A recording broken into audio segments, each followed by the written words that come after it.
Uh-oh. Oh, man. This is kind of Oh, no. hilarious. Oh, no. This is so awesome. Okay, now Okay, he's... now Queen A2, King back to B8, and Bob's your uncle. Okay, wait a minute. What? Okay, no. There is no idea of bringing the king forward with some sort of mate on A7 because black queen's with check on G1. Because even here, you can't take that pawn. There's always bishop B7. Wait a second. Queen H8. Oh my gosh! Hikaru blundered it. Oh my gosh! And he's smiling and he's just like, oh man. MG. And you could see Maxime sort of bouncing. I started, as soon as the king went to A8, I was like, wait a second. Queen H8 is a very good. Holy shenanigans. And Joshua Chamberlain truly does strike again.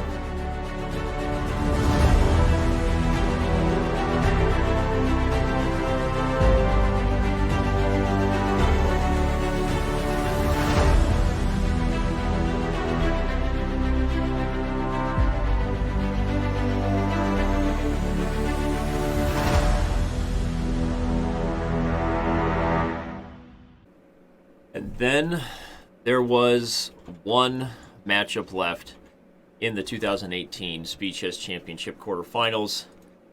It's all come down to the 1 seed overall, Hikaru Nakamura, versus the 8 seed overall, though, as many people feel, Mr. Hambleton. You could argue that the winner of this match today is the favorite to take the whole thing. So, as we look at Hikaru Nakamura versus Maxime Vachier-Lagrave, what are your thoughts about these two super grandmasters and just powerhouse GMs in this online format? And how excited are you to be here today, buddy? What's up, Danny? And hello to everyone watching. Yeah, as you said, I mean, this on paper has to be pretty much everyone's marquee matchup. I've found the Speed Chess Championship to be pretty exciting, even in matchups that you might not expect. I found every round to be pretty exciting, and I don't think we're going to be disappointed here. But these guys have played on Chess.com in matchups before many times, so they're very familiar with each other. And Nakamura has consistently gotten the upper hand. So, you know, will he continue that in this match? Maxime really has a lot to prove. Yeah. No, you're absolutely right. These guys have a long history, about as long of a history as anybody or any matchup in our format, right? Those OG Chess.com followers for the last 5+ years remember our original, where we used to just say the Blitz Death Match, which we still do kind of in the off season of the SEC, and then we had the original Grandmaster Blitz Battle Championship, and now last year's SEC. And as you said, Hikaru has won every single one of those matchups. So he has a 3-0 perfect score in this sort of who's the best Blitz and Bullet player overall. But, you know, Maxime continues to get better, right? He continues to close that gap, I guess, as far as the over-the-board chess goes. And so when and how that translates to him really pushing Nakamura to the limit, we'll find out. Maybe that's today. Yeah. And I'm not sure that that's a product of necessarily Hikaru getting worse by any means, but it's really hard when you're regarded as one of the best, if not the best. Right. You're just constantly looking at everyone else catching up to you slowly. It's really hard to improve when you're right at the top. No, absolutely, and I think you said it best. I think it's hard to go anywhere when you're on top, and of course Maxime has gotten better, right? He's a few years younger than Hikaru and continues to improve. We can see right here that as far as FIDE Blitz goes in our pre-match Smarter Chess predictions, Maxime is actually the higher-rated currently FIDE Blitz player.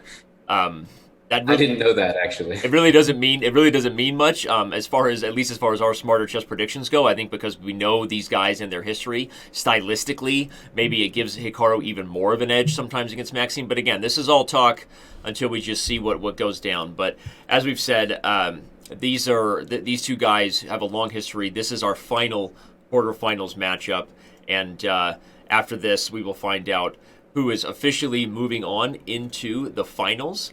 The finals, of course, will be November 30th through December 2nd. That's this year, so right after this small event going down in London, a championship match between a couple of jokers. We don't really know. We don't talk about it. No, kidding. We have the Speed Chess Championship finals going down, so mark your calendars. This is your last match until we move into the finals. Already about 1,000 of you with us here. Shout out to the lovely Chess Bay. We see UNC Liquid Egg Product. He was our first donator on Tuesday when So managed to take down Gujarati on his birthday. So thank you to everybody who's here. What? I said, hey, yes, a shout out to them. Shout out to everybody. And while I gave you a quick preview, I will remind you that is something we wanted to let everybody know about today. On October 14th, yours truly will be hosting a first of its kind, a hand and brain chess event with some poker stars, some faces for those of you who know the poker world. Even if you don't know the poker world, you're probably aware of who Daniel Negreanu is. Liv Bory is also a well-known poker commodity. So, who's the hand? Who's the brain, Danny? Well, it'll be the stronger players as the brain. I think that kind of sometimes sends the game in a slightly higher level direction, and then so Jen and I will recommend pieces, and they will get to then choose what move that actually accumulates to. But all right, for today we've got Maxime, Vachier-Lagrave, and Hikaru Nakamura. Hikaru, look at that, Amon, sporting some new sexy glasses. He looks. Is he about to climb behind a starfighter and go battle the Death Star? I mean, is he flying alongside Luke Skywalker there, or what? I saw the glasses go on pre-game, and he almost had a look on his face like he knew what he was up to. He's ready for the comments. Right. I mean, I don't know. It's going to take me a while to really generate some good ones, but I'm slowly accustoming myself to it, and I'm going to have some good comments. Yeah.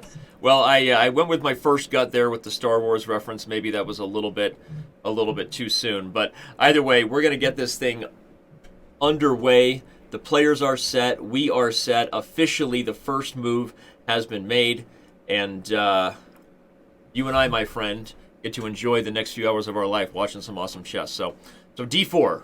And how does that make your hair feel? How's your hair feeling, by the way? We haven't talked about that yet. It's feeling purple, Danny, and you know it's nice because when you have purple hair and you play poorly in the Olympiad, people still take photos of you anyway because of your hair. Right. So I have the media around me, and I get to feel very important, even though that the games are very low level. Well, you're important to us, and I think this is the most viewers we've had to start a match. So again, thank you everybody who's here. Reminder: any and all donations go directly to the players that you see playing. We will be diving into the analysis here. So a Gruenfeld, the theory is already happened, and Hikaru doing his vintage plays so fast I have more time than that which I started with, already over 5 minutes. Yeah, he's amassing almost a 1 minute advantage here, and he's gone for what I would definitely consider a fairly unorthodox move, Bishop G5 on move 7. Mm-hmm. This is I've seen it before, but very rare move to me. He's putting immediate pressure on E7, but I think most people would feel pretty loose with that bishop way out there on G5, not contributing to defending the center. And when the Gruenfeld is based completely on black assaulting the center, which is what he's doing here, immediately puts pressure on D4. Of course, the whole point of the opening is that you have to basically push that pawn. It's very hard to maintain. Knight F3 gets met by Bishop G4. So this idea of D4, D5 with the bishop on G5 is clearly part of the opening. It makes me wonder. Hikaru can do a lot of different things in these matches. We see him play his vintage kind of B3 sort of double fianchetto ready style systems, right? I mean, you've had some games against him in that, and normally, from my perspective, we see him play more unorthodox stuff. F3 here. I'm just saying, go play F3 and then bishop. Well, you can even play tickle here if you want with Queen A4 check and then back. But okay, Queen D2. What I was going to say is, hey, is this a match where we're going to see Hikaru have enough respect, I guess, for his opponent that he's not going to be trolling in the opening and playing some main line, maybe even some home preparation with this thing, Bishop G5? Well, what is Bishop G5 to you? It's not trolling to me, but he likes to go unorthodox because I think he always feels that in speed chess, blitz, bullet, whatever it is, that he has this innate advantage that he wants to exploit, which is just natural comfort level in almost any position with a speed chess. Well, I guess I'm saying that because I kind of like white here, right? I mean, and normally, of course, when you've kind of had to extend your center so quickly, maybe not ideal for white in a Gruenfeld, but in these cases, I think queen to D2. You could even play bishop D2 because black can't really take A2 without queen B5 check happening. So I guess I was saying maybe it's something more than just unorthodox if Hikaru already has a clear advantage from my perspective. White has a big center majority, and these are the types of transitions where white is better in the Grunfeld. Yeah, when you get this pawn on d5, let's say it's a general small achievement. Black always has this long term, 2-on-1 on the queen side, but it looks like here black is sort of pressed for time because he needs to castle, but white's pretty quick with like a rook c7 type of move, and even something like queen c4 and trading queens and doubling rooks. You gain control of the c file, and I would expect white to have a definite push in a position like that. That's exactly what white is looking for from the open. And of course, those who know the Grunfeld, you have to look at black's potentially long-term advantage with the 2-on-1 over here on the queen side. But as Amon and I are highlighting, the other features here, the quick control over the only open file, the c7 square combined with kind of the very early extended center pawns, those are things white looks for and has already gotten. So something tells me Hikaru feels pretty good about his start here, and the time on the clock also suggests that Maxime maybe not super happy with his position. Right. There's that bishop. He's gone back with the bishop to g5. But once he's defended the a2 pawn, which is what bishop g5 looked like he was also doing as a multi-purpose move, then you start having the moves like rook c4 coming with tempo, with rook c1. So Maxime has retreated the queen. He's trying to guard e7 and c7. But just based on how the game's developing here, Maxime is not necessarily in some serious trouble, but he's down a minute, and I think most people would prefer white's position. I was going to say, do we play d6? The risk of this type of move, everyone, is if black can ever react with something like e5. Oh, take it. Ooh, you just taken d7. Oh, Maxime blunders to start the match. Hikaru. I was just going to say maybe he's going to go with rook c8, and he had already played it before I could even get there. Yeah. That's too bad. That's a bad blunder right off the bat. Hikaru looked like he was sort of anticipating that might be an easy thing to fall into, but okay, that's the first game out of the way, the jitters. Yep. Well, Maxime quickly just resigns. No point in beating himself up. Hikaru gave out a little bit of a yawn there, so he's maybe not even fully awake yet, but benefiting from a blunder. But okay, I mean, jokes aside, from start to finish that game, though we were a little skeptical of bishop g5, that's about as smooth of a win as you can get when two players like this play. So if that becomes a repeated line in the Grunfeld for Maxime, he may need to rethink things a little bit. That fair? Yeah, no, that's completely true. And one thing that has been made aware to me is that Nakamura has actually never lost a segment to MVL. He's never lost a segment. A single segment. Wow, look at you going deep with the stats. You brought your A game today. 5 minutes. Yeah, well, I mean, I have a little angel and devil on my shoulders. The birds whispering, but that's extremely impressive. Like, to never lose a single segment, and obviously that means he's won every match he's played against him. But it means that he doesn't. It's not like he's a bullet player, or he just collects all his wins in the bullet segment. Not at all. No, for sure. And we know also, I think Hikaru has a lot of respect and tends to bring his A game against Maxime. On Tuesday, Hikaru was actively in the chat while Wesley So was playing Gujarati and saying he feels like him and Maxime are really a 50-50 matchup, and maybe he's being a little modest there, but feels like maybe he gives himself a slight edge if it's bullet. But somebody in the chat reminded him, Hikaru, you've won every single match against Maxime, so maybe slightly more than 50-50. But he knows now. Amon brought his A game, and so did all of you. Shout out to Efazar, Alec TV, all 2,000 of you that are with us super early. Thank you, everyone who's here. Great. And okay, more mainline stuff. So what do we see out of this system? I kind of like black's chances when you've been managed to sort of strand this bishop over here on a4, now sort of a purposeless piece. And here comes c6 and b5. So what does Maxime need to do now? Yeah, this one started out, as we can imagine, with the Italian game. But you often see this very standard maneuver of knight c6 to e7 and over to g6. So basically we can fulfill the purpose of defending the e-pawn because we don't want to take and give white the center. But we want to do that in a way that our knight can't be harassed. So we don't want to deal with d5. We don't want to deal with bishop takes c6. So we're just rerouting it to a much better place where it still does the same defensive job. Now this maneuver queen b8 to a7 is actually fairly standard, which is kind of a crazy thing to say, right? Because it looks very weird, but it's become sort of the standard. And whoa, is that Mr. Fisher? What can is he saying? Get hello? Away with that? Look at that. He's saying if you play b3, I play b5. You trap mine, I trap yours. And he's saying if c4 that he still plays b5. I'm assuming.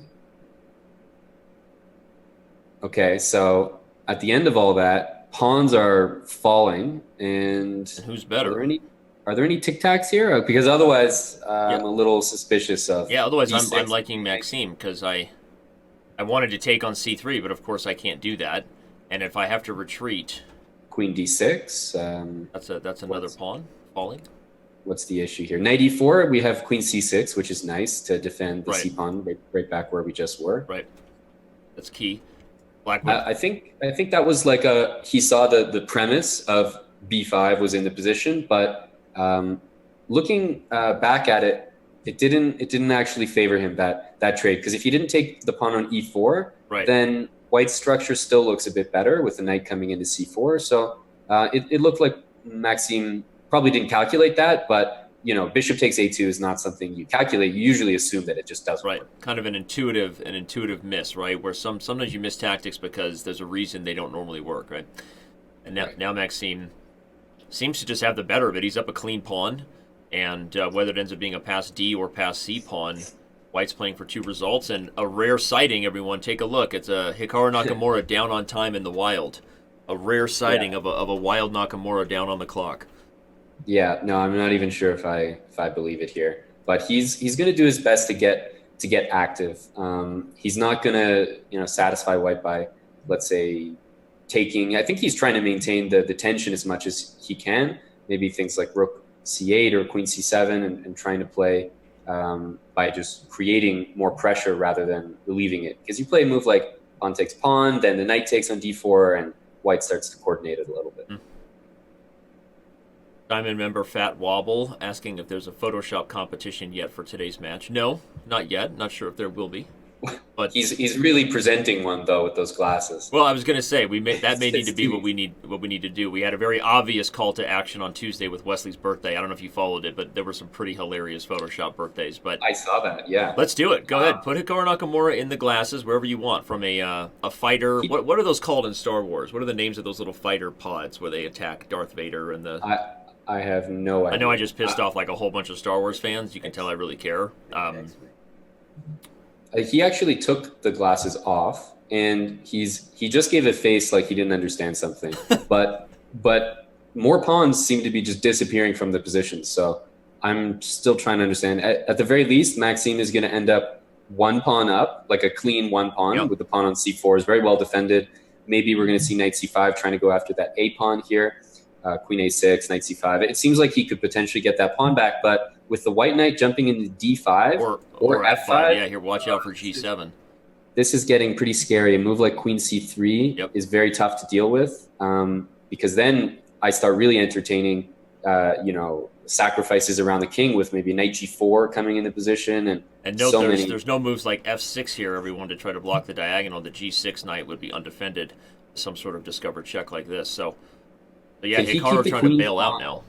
This is the question. If I can, I want to play queen e2, almost just without thinking. If I can keep the queens on, I feel Yeah. really confident I can make something happen. No, on I'm king side with here. you. My blitz instincts. I play queen e2, queen g4 here, and just forget the a4 pawn and push Harry to h5. Yeah, that looks pretty strong, because the move knight d5 coming next is going to threaten knight e7. Looks very tough to deal with. Maybe queen d2 is also a move, but I seem to like queen e2 a lot better. Yeah. Well, Maxime using his time advantage wisely here, everyone. That's one of the main reasons you get up on the clock, is so you can think it through in the most critical moment. Oh, wow. Surprised. He must really He feel like must the have- endgame is straightforward. Yeah, because black's going to have to spend time to take on a4. Uh-huh. So, he is going to get everything he wants. He's going to get a pawn on h5 if he wants it. He's going to be able to Knight's kick that headed to- knight back. He gets to do everything, but it seems to me like the queens on the board was tougher to deal with. Uh-huh. And at the very least, Hikaru's moves are easy. Either there's some sort of way he loses and he's not going to be able to stop it, Yep. or he's just going to say, I'm going to collect some pawns and, show me this, I don't know, two knight checkmate you're trying to construct over Right. here. Hikaru seems to be feeling a little more relaxed now, if the head bob is any indication. But yeah, I agree with you 100%. I think queen e2 was frankly much stronger, and not to say that white isn't still up a clear pawn, but time is also ticking away now for Maxime. No longer has that advantage, and now he needs to prove himself. Because if the c Yeah, pawn and it's a falls, it's an nervous easy feeling move. when you start to give material Yeah. back because you thought you had a line that worked for you, and then you start to doubt it, or you missed something, and then you're like, okay, wait a minute, I can't just keep giving pawns back. I gotta be careful here. Hikaru trying to trade f7 for c4 with this last move, saying you can take, but Yeah, I win the pass pawn. probably a knight on e6. Yeah, is looking really like a nice defensive piece there. Right. C4 is always going to be hanging, like you said, if white takes on f7. I mean, white's still dominating here, but maybe some maneuver like knight c6 to e5, trying to put more pressure on f7 and also guard c4 twofold. I like this idea, and so did Maxime. He plays knight c6. Well, can't look back and regret the queen trade at this point. Maxime just has to focus ahead. But I think what you said there is really true. I wonder if he had some sort of concrete line he had calculated that turned out not to work, right? Yeah. And now he's left trying to prove his lone pawn. Yeah. Maybe we see rook f8 here. I'm not sure. Like if you were given this position, I still feel like I should be trying to play things like rook b2 and rook a2 and choose activity as the best defense if I can. Right. So if you play rook b2 here, let's say, right. I guess what I'm wondering is how do you deal with, like, let's say rook on f5 or something like that. Right. Rook on f1, rook on f5. It's like you commit everything down there, and then white, takes one move out of his day to play a defensive move, and you get a little scared. But that's Nakamura style. He's going for rook b2. I think this is probably objectively not the best move, but we'll see how MVL handles it. Yeah, and one issue that White's facing here is everything about his only advantage, which was this extra c-pawn, has been completely blockaded. You almost want moves like knight d8 to work, or, oh, wow, okay, no, he decides I'm not going to try to prove that advantage anymore and just simplify, but I'm feeling more and more like Hikaru's going to hold a draw here. Is he going for some sort of, like, convoluted mate? It seems like he wants to stick that knight on g6. I don't know. He seems to be going for something here, but rook f4 looks like a very nice move because rook f5 looks a bit annoying. Yep. Just the placement of the rook on the f file feels very good, very secure. But there's only 17 seconds for Hikaru here, so white is much better, but wow. Tactics. Rook takes g2. Tactics. Knight f4 gets everything back. No way. Well, he's going to start... Okay, yeah. I was going to say. He's going to start getting worried about getting mated. Wait a second. Oh, Hikaru looks off to the side and realizes at the end of that line he blundered, laughing it off. He was one move ahead of himself, let's say. He was one tempo away from having successfully defended a worse position very well and then just gave it away. I don't know if he had to take that knight on g6. That seemed a little rash. Like, right. I think he did it because he just thought that's an easy simplification for equality. Right. But this rook e5 shot was the only way. Because if white doesn't win a piece there, you play knight f6, and white doesn't win that position. So maybe he played too fast there, because I'm not sure that was forced by any means. Wow, interesting. Well, two decisive games to start the match here, but maybe not in the fashion we all expected. Some blunders by both players, but that's Blitz and Bullet. Now we see a repeat of Hikaru's bishop to g5 from game one, for those of you just joining us. He's going to say, hey, man, you show me why it's not winning. I'm going to keep playing it it doesn't work. So now Maxime switching it up here. For those of you, as we said, just joining us, actually, Hikaru switched it up first, right? Bishop e3 is different than Hikaru's game one move, which was the move knight to e2. So far, we're seeing a bit of as Amon said, a challenge. If you're not going to beat me, I'm going to keep going back to that well. Yeah. I wonder, because I have this feeling that with these Gruenfeld structures, that when white achieves sort of the pass pawn here, when black plays e5, if I can play knight e2, let's say, and you have to, let's say you take me and I play bishop takes, to me, I think white is doing very well in those positions. A nice, easy advantage. So of course, you never play the Gruenfeld like that. You don't just take the knight, trade, because then white just has this pass pawn, he has the c file. What's not to like about the position? Instead, he wants to say, I'm going to give you this pawn on d4, and I'm going to respond with probably very active moves like f5, rook e8, very quick play. There's also queen a5 that he's probably going to throw in at some point.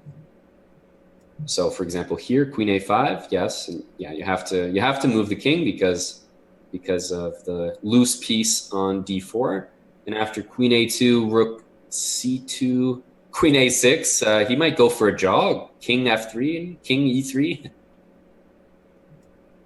I'm liking it. Looks like he's probably going to do that. King walk. Learning something from Sam Shanklin, his U.S. teammate, that kings can walk safely in the middle of the board. Yes, he might. He might also be very close to winning King of the Hill and winning a game at the same time. So if he manages to do both, maybe we should have a special he's got his own prize. like sort of side like prop bet going, you know, that we're not aware of. I wouldn't necessarily. Well, King E2 is definitely. I mean, King E2 is a move that you have to play, right? But it still throws Maxime off because it's just such a weird move to deal with. Yep.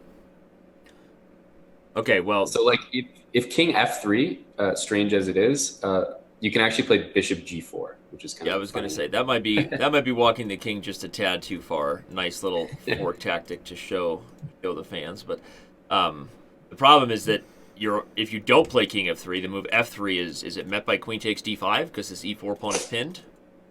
Perhaps? Yes, although I'm not sure that White would be terribly upset with the resulting endgame. Mm-hmm. But I suppose neither could Black. You can't be upset with that. So F3 Queen D5 might actually just lead to a pretty serious equality after Bishop G7 and mass trades. I'm wondering if there's a more active way.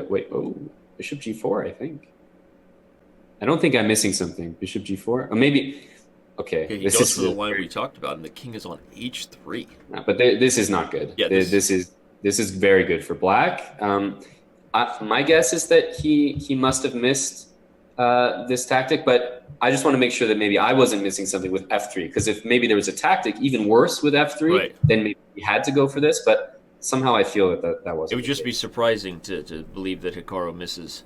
Usually he's the one who coming up with those tricks consistently in blitz and bullets, so... Yeah, no, this is a very, very bad game. Queens are still on the board. Another pawn's falling. So it's 2 pawns, plus opposite bishops are very good when you're attacking, and the king is coming on H3. Let's be... Not sure what was happening. Perhaps he took his prop bet a little too seriously with the King of the Hill idea. But, okay, this would be a very interesting change in momentum, right? Hikaru gets off to a quick, kind of easy win in this exact line in the Gruenfeld, blunders away the last game, and looks like he might lose this one too. So if you and I were to assess what's the recipe Maxime Vachier-Lagrave finally overcomes his sort of demons here and beats Hikaru Nakamura, I would have to say that he has to have a lead headed into bullet, whether that's even just a 1 or a 2 game lead earned over the 5 and 3 minute portions, but he has to be better going into the bullet portion or he has no chance. What do you think? Yep, that makes a lot of sense. In terms of the decision he has to make right now, I guess it's he knows that having the queens on the board is the better option. But let's say rook takes d5, bishop c4, and if rook h5 check, you can take that with the queen, and it gets unnecessarily messy. So I think he wants to play a move like rook d5, but then if queen d5 the other way, you have the 2 pawns, but the king on h3 is not problem once the queens are off the board. Right. It's opposite bishops. You might start to just have these hallucinations as Black, like, oh, maybe this is not the best way to win it certainly has to be something with those 2 passers, but I was going to say the other option is to just go all in. I love this move G5, forcing G4. Just make the guy. Yeah. H5 now looks pretty strong with G4 coming, or H takes G. Must be rook G1, maybe. I love this move, H5. I don't think there's any moves here. You got to play rook G1. Anything to keep G4 coming there, the threat. Now rook takes F2 is over the cards. Actually, a fun move, though, is F5. F5 would be a fun move to play. Depends where White puts the queen here, but that it seemed like he spent the time there and really found the most correct and direct approach. Because I can tell you, if I traded queens there with Nakamura, I'd probably lose the position up 2 connected pass pawns. Wow. Nice. Just resigned. Very nice game. G5 and H5 was just too accurate. When someone plays that well in a position like that, where you need to make a critical decision when you have a big advantage, he just found the absolute best way to win. So I'm surprised that Hikaru changed up the move order in that obscure Grunfeld. Maybe he goes away from it completely now, Amon, but Hikaru changed up the move order and was just never close to the kind of position he had in game one. And suddenly Maxime has won the first two games in a row, mini winning streak here, and Hikaru has to stop the bleeding. Yep, and he's gone for the Caro-Kann here, which is normally a stop the bleeding opening. Right. Very, very solid reputation, as most people are familiar with. But the way that the advanced Caro-Kann actually gets played is not actually necessarily that safe. Black actually usually goes for some kingside expansion with the pawns, and White's knight e1 usually facilitates moves like bishop to h5, f4, knight to d3, all these kind of ideas. So it's actually not some sort of dry, open Caro-Kann that we might used to be seeing. Right. Yeah, definitely the kind of Caro-Kann where both sides can play for a win. But still, White a little bit better. Yeah, knight b3 has been played here. You don't have to do anything with this tension. I mean, you can play queen b6, you can play rook c8. c4, I can say, is probably not what I was expecting. Yeah, that's kind of the idea. You sort of want White to, you sort of want Black to relieve the normal pressure on the dark square pawn chain, inducing this move. Yeah. Not that it's a bad move, but it's, for better or for worse, it's what White wants to achieve. Right. No pressure on d4, so he can now focus. You wonder, is White going to be really aggressive with things like b3 and a4 and just try to completely open up, or are you happy that you've relieved the pressure on the center here and then go back to your normal area of assault on the king side here? Look for things like f4, try to just open up an attack on the king side. Bishop h5 also. Bishop h5, yeah. Bishop h5 with f4.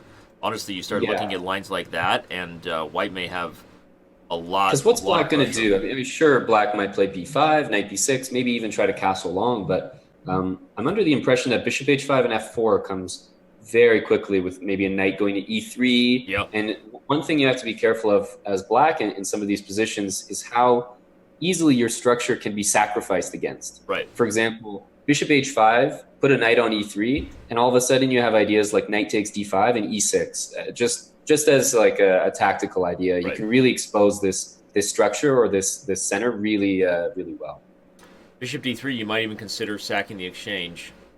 Yeah, I'm even close to like an f4 move or something like that. Anything. I mean, that might be unnecessary, but okay. Yeah, Maxime decides it is, but I love your point. In fact, I really like knight e3 now with that immediate threat you highlighted. Maybe I'm taking d5 and punching e6 through. Right.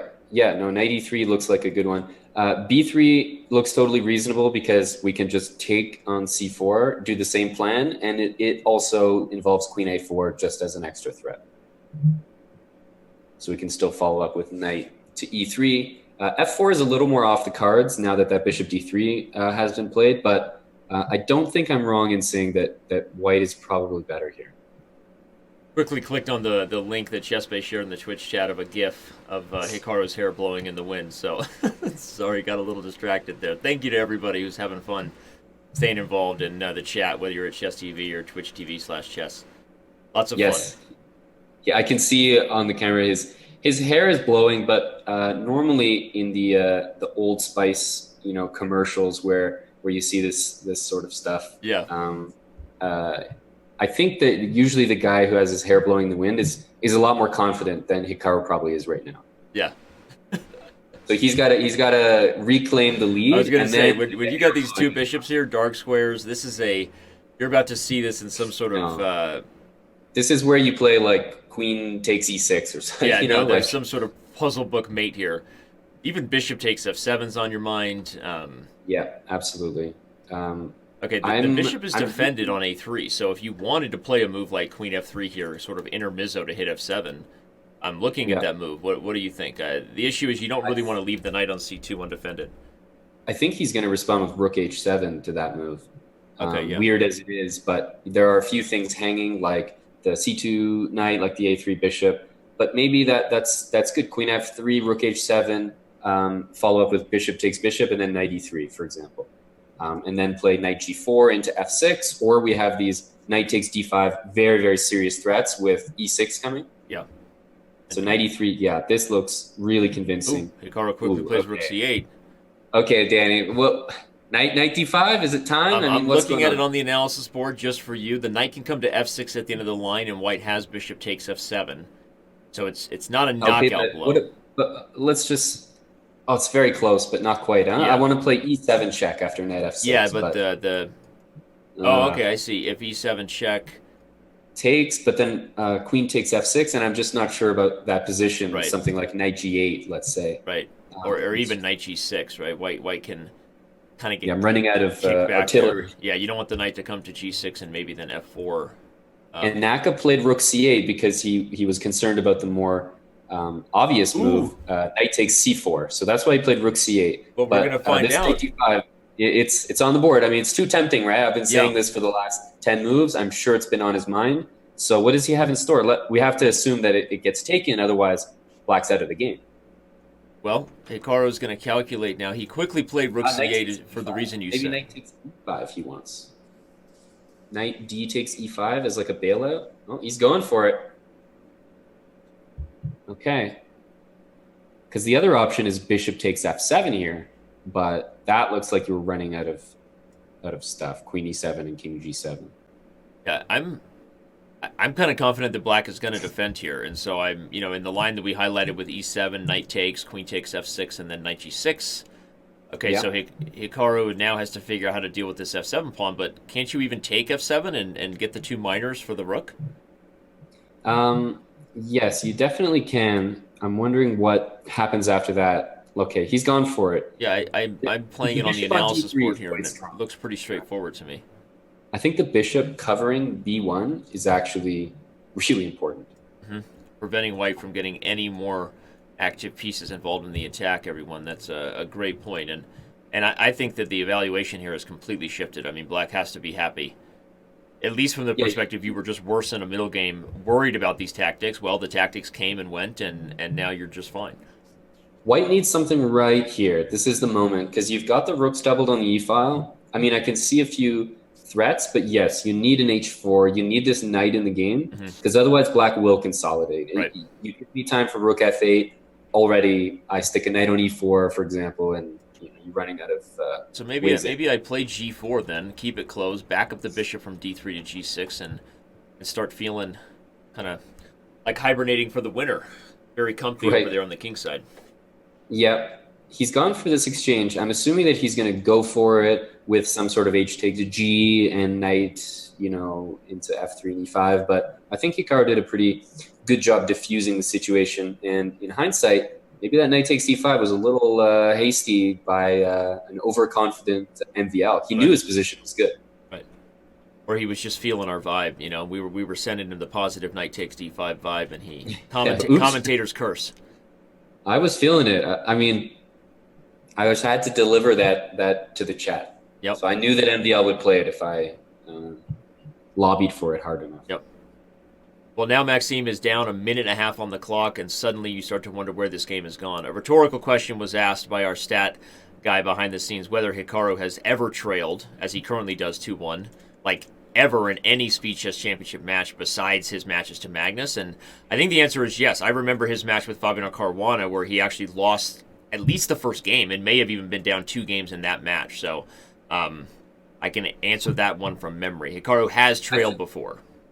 I think a better question would be, has Nakamura ever trailed sort of later on into the match? Right. Because it's very easy for someone to have a stat broken by, losing the first game, let's say. Right. Oh, okay, I never Now, never from that trailed, perspective, you may be right. I don't that remember would be Hikaru ever heading into the bullet portion of a match again, besides against Magnus Carlsen, not leading the match.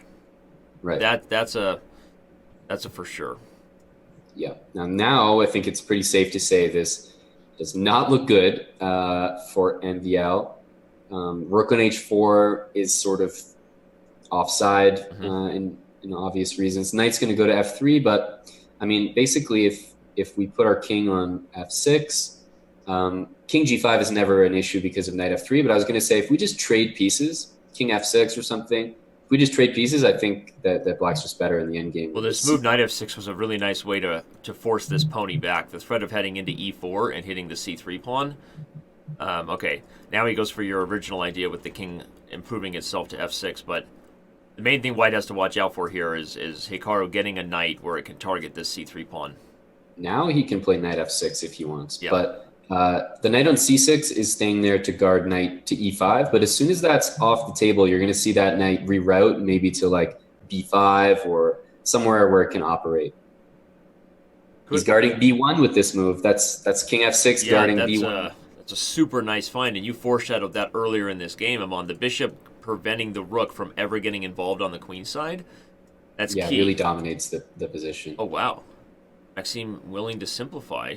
I'm not sure that I'm going to see king g5. I mean, the knight can go maybe knight g7 and e6, although I'm not sure about that. Yeah, it felt like he had just kind of found a way to play tickle and hold, and now he's transitioned. I'm liking Hikaru's chances better here. Yeah, the knight's going to relocate itself perhaps to e6, gobble up the e5 pawn. So he's giving a pawn for that pawn. I think that this works out for black because d4 happens so quickly. Now just d4. Knight g5, you can't take f4, or you can. He does. Well, he's giving up the rook to prevent the c3 pawn, but I don't think he can hold this. It's a good try because the king goes to e3. I'd say it's a good. I'd say it's almost his only try, but we're going to see d4 here and king b4, and the king has to go sit on c1. And the question is, do you clean up these pawns? And I'm pretty sure the answer is yes. I think you have to take a4 first and hope you can get back in time, and he does so.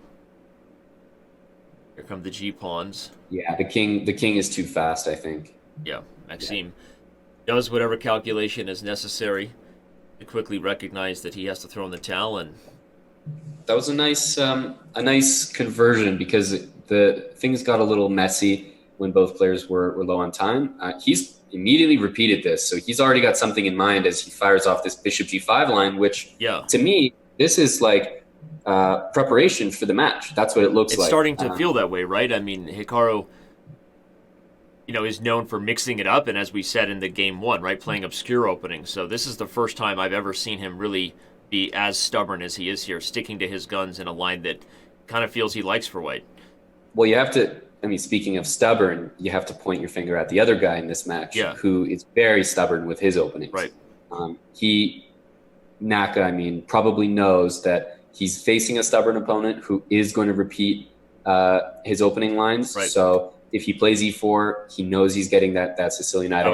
I was just about to highlight. Yeah, you're not going in for e4 unless you're ready to face the Najdorf anyway. So he might as well stick to his guns with d4 if you're Hikaru.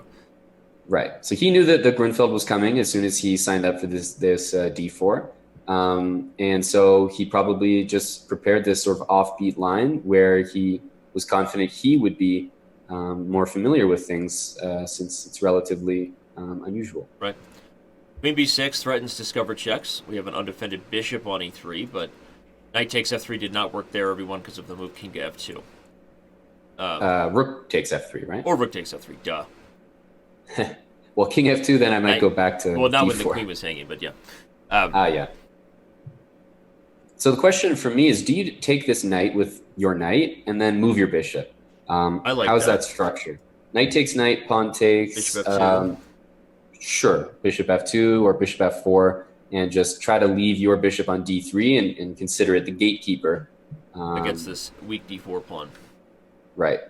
So you follow up with queen e2 or queen d3 followed by rook c1, and it seems as though black's main plan when I say it's bishop on d3 seems to revolve around either putting a rook on c8 and then dropping it on c4 and saying you can't take me, or that I'm going to have some pawns that roll, or I have to play a5 b4 and bishop b5 and get this bishop out of the way.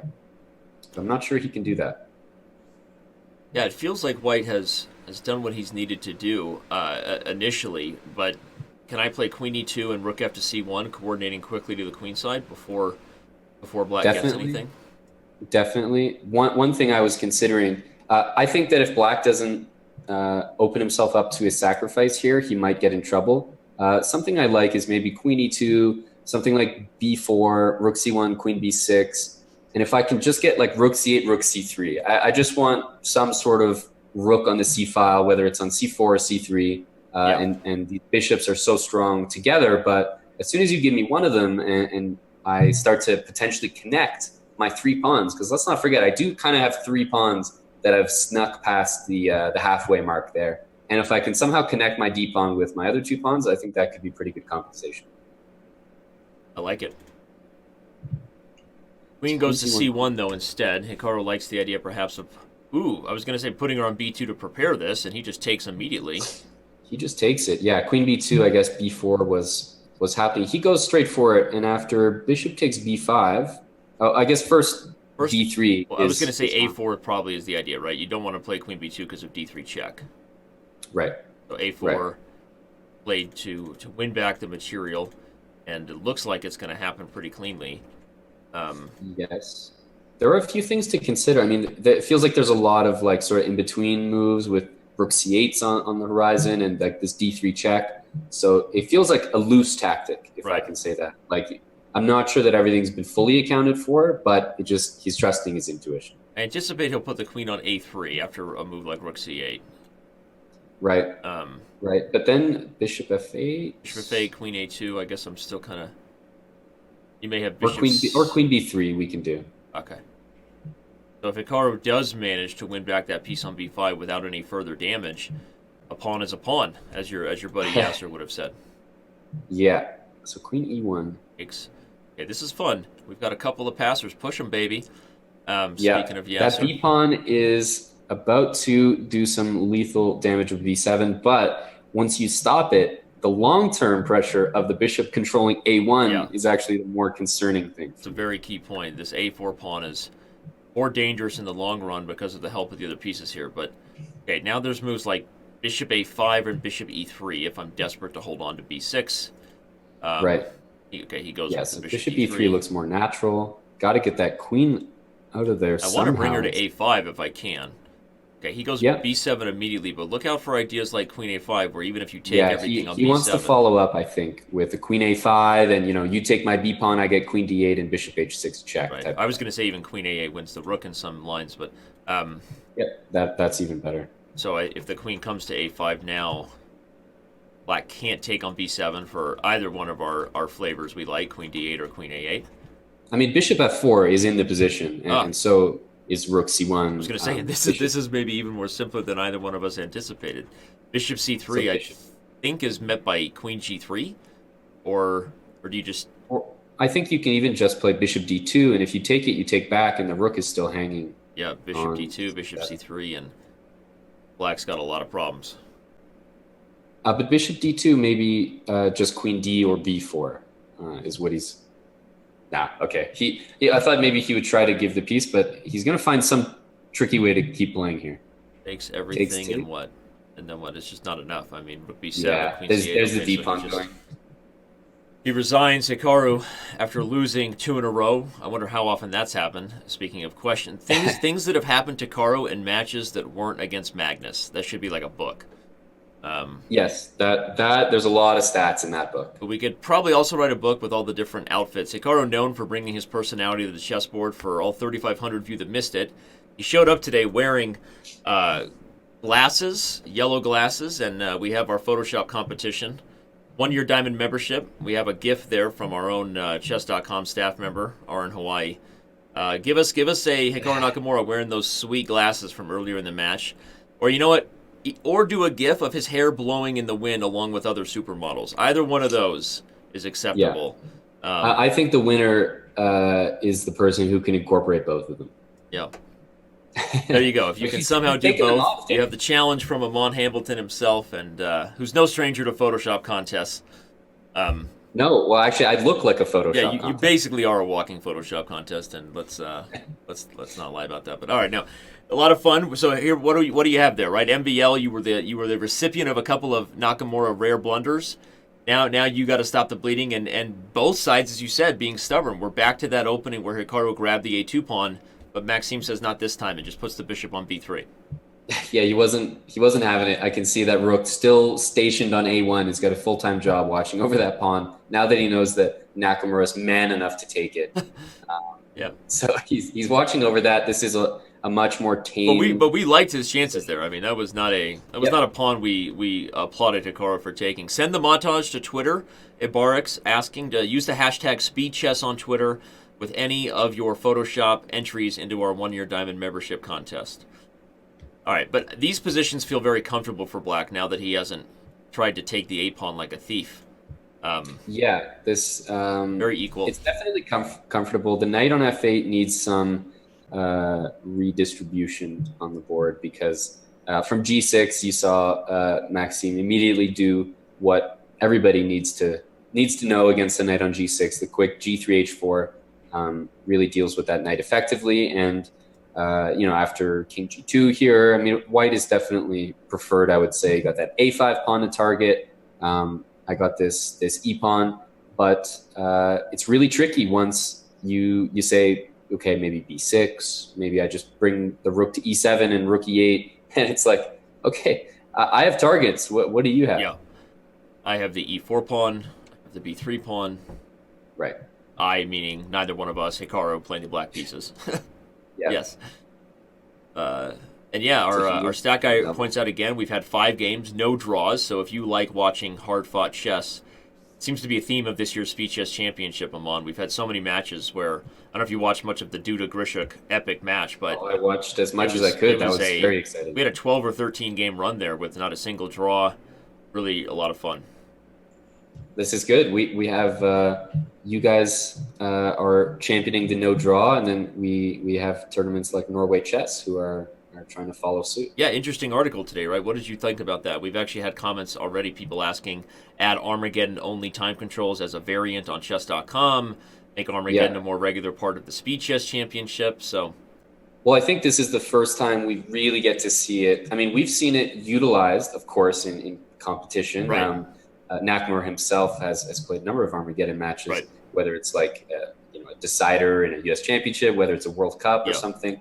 But this is the first sort of classical exposure where you really get to see a lot of it. And if it works or if it doesn't, I think it's going to be very apparent from this tournament. Yep. So this is kind of like the test run, and everyone's going to be paying very close attention. But I think that the change is very welcomed, and I'd definitely be interested in hearing what these guys think after the match about that format. Yeah, we're certainly going to ask them. And for those of you wondering what in the world are Danny and Amon talking about, these crazy guys, I'm going to go ahead and share a link with you in both the Chess.com TV chat and the Twitch.tv/chess chat. So some brand new change, changes, no increment, and although as we tout all these no draws and say we haven't had a peaceful one yet, don't want to speak too soon. I like Hikaru's chances here with this past c pawn, but this may be the closest we have had to a peaceful result of any game yet.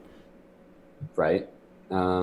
Rook c6 doesn't look like it does the trick, because I think maybe I could take it. So rook c6 takes, and if rook c7, maybe queen a5, and I have queen a8 if you grab my pawn. Did you just bust out a vintage Hikaru takes? There were 2 captures. I'm used to Hikaru dealing with captures in the forms of 4 or 5. You did it. Rook to c6, takes, mate. All right, no, but the c pawn is running, so rook c6 is a move that makes sense regardless of the jokes. You don't want black to get enough power behind it that it can't be stopped. So MVL probably calculating along the lines of what Amon just said. Can I afford to take d6, or do I need to try to put the kibosh on this c pawn now? Yeah, I think he probably has to deal with it because rook c6, if it's captured, then queen b6 looks like a more effective way to just corral that guy. Yeah. He probably has to go for it. Allowing this pawn to get all the way down the board is very dangerous. Yeah. One of the key lines, everyone, is if takes c2, white has this move rook to c3. I think is there rook takes e4. Rook to c3 might be what he wants to play. I mean, of course, it's what he wants to play, but that looks like a very sketchy arrangement. Yeah, the rook coming to e4 looks like it would overwhelm the queen. So Hikaru's going to calculate, and if he takes and plays c2, I don't see any other move besides rook c3. For example, rook c3, rook e4, queen takes c3, queen e8. Are we getting a draw? I think we are. How? Queen e8. On queen e4, I have g6. Oh, that's true. I'm showing it on the analysis board, but I was looking at that line, and that was my worry, is I wonder if Maxime Yeah, no, you're right. And my C pawn is not as impressive as the one on C2. Right. And it's always really bad when your pawn is queening on the same file as your opponent's, but you're one move behind because the queen controls C8 from I'm C1. wondering if I think the trick on rook takes e4 was to move queen to d2. I think that was Maxime's plan. And now all of a sudden there is a threat of c7. Right. So Hikaru comes up with a different approach. Maybe Maxime did calculate accurately enough to hold. Let's go back to that line. Queen e1, rook takes e4, showing on the analysis board that I think queen d2 might have been the idea, and maybe White's Are holding. we going to get that potential again? Like, does he have to play? Yeah, we may have a repeat. He might play rook c4 instead. Rook c4, then rook takes e4. Yeah, maybe rook c4, rook takes e4. But queen e1, rook e4, queen d2 was the line that we couldn't deal with. Maxime kind of looking a little stressed out there. Has to go back for this line. Does he have king f1? Queen takes e1, king takes, rook e4, king d2, obviously. Well, we're not going to find out. The problem is probably rook takes e4 after king f1. Ah, immediately. Very nice. Okay, yeah, good point. For those who can... So speaking of all that, shebang about draws, there's one. There's one. No, I was just going to say, we again, the commentator's curse continues. We talk about 5 games without a peaceful result. Well, game 6 was the... was destiny. Destiny for the first peaceful result. We're back to this Gruenfeld, and Hikaru liking his chances. And will we see queen b6 again? Nope. No, he's fed up with that. I'm impressed that Hikaru hasn't repeated his first win. Because it's like, hang on, what was wrong with that line? Yeah, what was wrong with knight d2? And on the analysis board, for all of you just joining us, the first game of the match was this exact position, but Hikaru chose the line with knight e2. And one of the key differences in this move order is that black does not have e5, re-supporting the knight's position for obvious reasons here. There's a hold on to your ladies, right? So because of that, we saw bishop g4 and then queen to d2 in a game where Hikaru won very cleanly. So Amon and I, as we're saying now, that's exactly what we're highlighting. Hikaru has not gone back to that for some reason and hasn't won since, at least not in this line.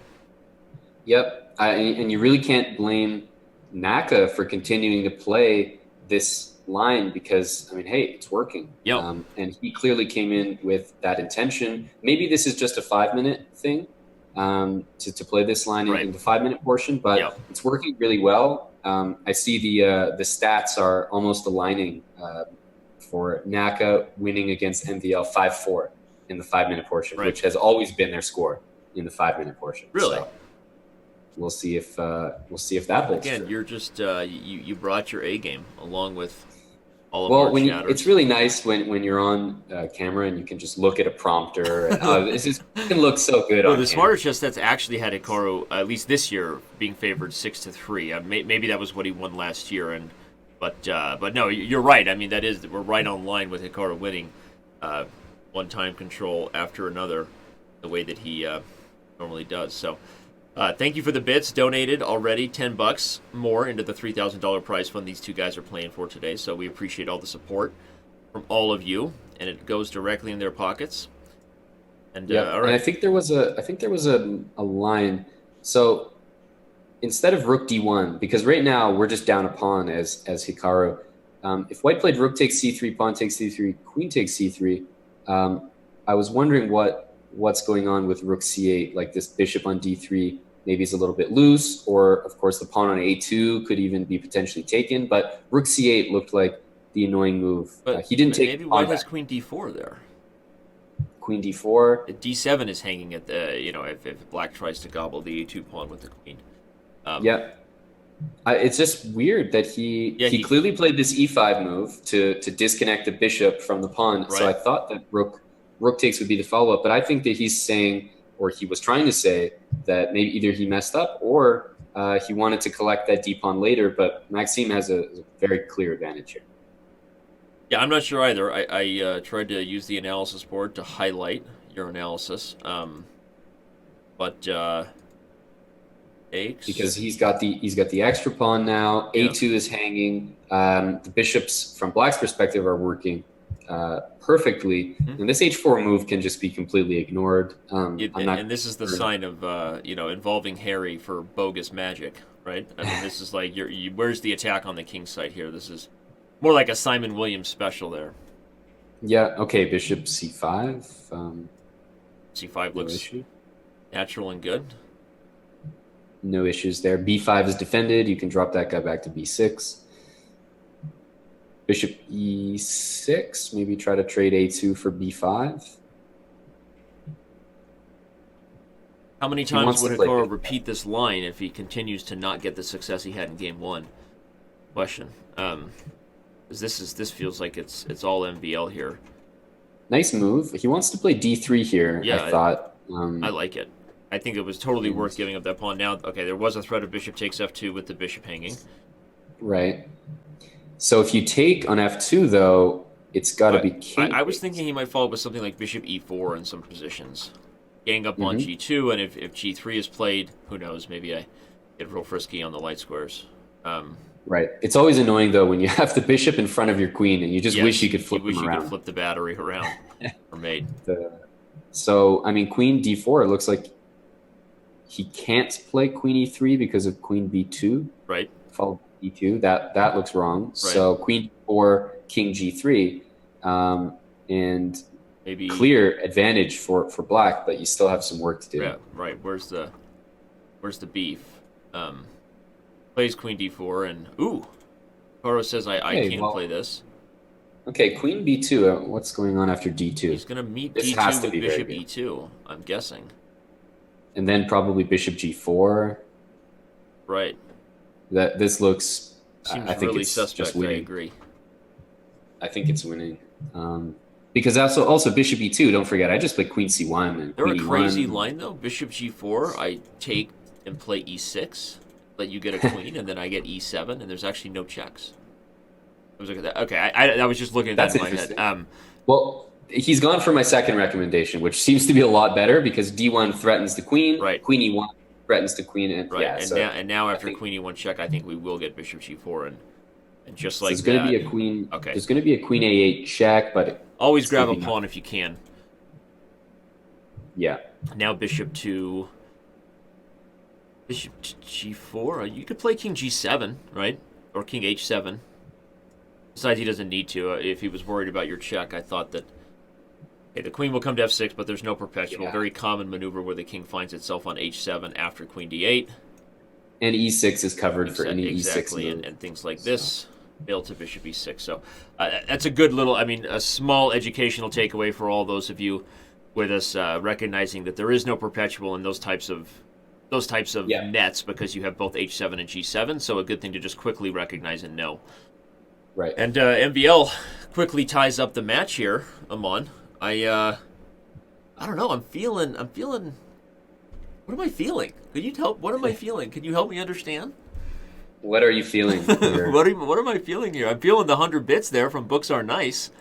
That's a good feeling. But what am I feeling here? I'm feeling this is going to be a is this the best version of Maxime that we've seen against Hikaru? Yeah, again, a lot of the pregame talk was about the fact that this is the most hotly anticipated matchup before the semifinals, to be honest. And I personally believe that whoever wins this match today goes on to win the entire Speed Chess Championship this year. Right. So the winner goes on to face Ronian, you said? Yeah. We'll face Ronian in the semis. But I think it's fair to say that either MVL or Hikaru will be favored throughout the rest of the format. So anyway, interesting stuff. I like we have a close match. Thanks to all 4,000 of you that are here. And again, we're seeing a much more stubborn approach from both players than I anticipated. I anticipated Hikaru being his b3, g3, let me push Harry the h-pawn self, Amon, but he's not. He's going back to the same openings that he feels like he was going to get against Maxime. And I think he's going to loosen up as the time controls shorten, but he clearly came in with a plan. So if anyone in the chat happens to be an expert at the C53 Gioco Piano game, mainline Gioco Piano Pianissimo variation, you guys are in for a treat. Yeah. Because you're getting like a master class on it today. Yeah. Liquid egg product. Books Are Nice. Again, String Dog. Thank you, everyone. You are making these players very happy. And and having some fun with them before the match started. I told them that if either of them stacked the queen, I would do like a call to action for some sort of fun donation. But they haven't stacked the queen yet. These guys are just being really good chess players. Amon, what's the deal with that? Yeah, in some ways it's more fun to watch mistakes happen. Right, these But guys. we Well, we already had Team Canada at the Olympiad, so I right. think I everybody guess that's true. So that from that. I had enough. yeah. Well, we're glad to have you back. I know you and Eric both talked this week. It wasn't your favorite performance, but the Chess Bras will be back in action and full coverage of the World Chess Championship at twitch.tv/chessbras. So, Yeah, we feel safer, not making the moves, just commentating on them. So we're more at home there. all right. Well, here Hikaru has gotten his best position yet on the black side of this. He's imbalanced Yeah. it. That's already a start. Okay. And no matter what, there's going to be this queenside versus central majority here. He's going to be able to swing that rook over to A8. Yep. And it doesn't look particularly dangerous for white yet because both players are capable of, just flinging those rooks over to the A file. I'm probably a little more concerned for black if I just had to pick because And that's mainly because white, you feel I the can A pawn is just more vulnerable than either the C or the E pawn. Yeah, I don't necessarily even believe myself when I say it. I think it's very close to equal, but Right. it seems like with two rooks on the board and the white king maybe being able to enter the action a little quicker, king F3, E3, D3, that maybe it'll be a draw, but it doesn't look like white is in any danger with, we've seen some dangerous passed pawns in this match so far. This doesn't feel like it's one of them yet. Yeah. So you have to take that knight if you want to get your rook A8 move in. And yeah, Very. basically what I was expecting. That pawn is not dangerous, and so they're just like Neither side interested in playing that one out. We have a deadlock at 4 here with about 30 minutes left. And another, okay, 92? No. Why does he not like 92? I have no Hey, idea. man, Somebody analyze game 1 deeply for us real quick and tell us what you think it is he's not liking about 92 because he he might do that in the break or something. I mean I don't have time during the break, but I'm curious if we get a little bit of analysis because it seems like he's not getting the advantage he did early on, and unless there's some sort of match strategy to go back to it when the gloves start coming off and the faster time controls, I don't know. So, but you and I are getting a Gruenfeld lesson whether we signed up for it or not, Armand. Again, 2-on-1 on the queen side. Will white be able to sort of corral and strangle out this D pawn and use the central pawn majority before black really gets queenside pressure? That's my quick sort of philosophical. We've now seen this position 5 times, everybody. And that's the battle, right? Black has to be quick. White wants to control the only open file and like we said, hopefully get real pressure here or mobilize his pawns before black gets too far away on the queen side. Maybe we're going to see my rook to C3 finally the exchange sack that Amon called for many moons ago. No, it's still in the middle. I highlighted queen f3, Amon, precisely because I just don't like the queen on the file of this rook. And quickly, Maxime plays rook d8 with the idea that bishop takes b5 is not possible because of d3 check. Right. And I feel like the queen is wrong on e2. I feel like Hikaru should have played the move I said with queen f3 because it also the tactics are not favoring white. Yeah, it looks consistently like, in this line, ever. right? He keeps going back to it, and I didn't mind the line. It seems like though, as soon as you start to play f4, things really loosen up, and I'm not sure that's necessarily in white's favor because there's all sorts of sacrifices on the c file. This d3 check in every line, the f5 move, or taking on d5 with the pin on the e file. And just loosening up the entire chain with f4. The last time he did that, he had to commit to e5 pretty much the next move. Right. And then he dropped the d pawn. So it doesn't. I'm not convinced by this so far. I don't mind the line in general, but I don't like this. I feel vindicated one time in my life, right, versus Hikaru. There's no way you play queen e2 and then queen f3 the next move without acknowledging. But Danny, the rook is worse on d8. You really think so? It's much worse on d8. Okay. Right. So I'm not vindicated. Thanks, Amon. Of course not, Danny. +1 for you.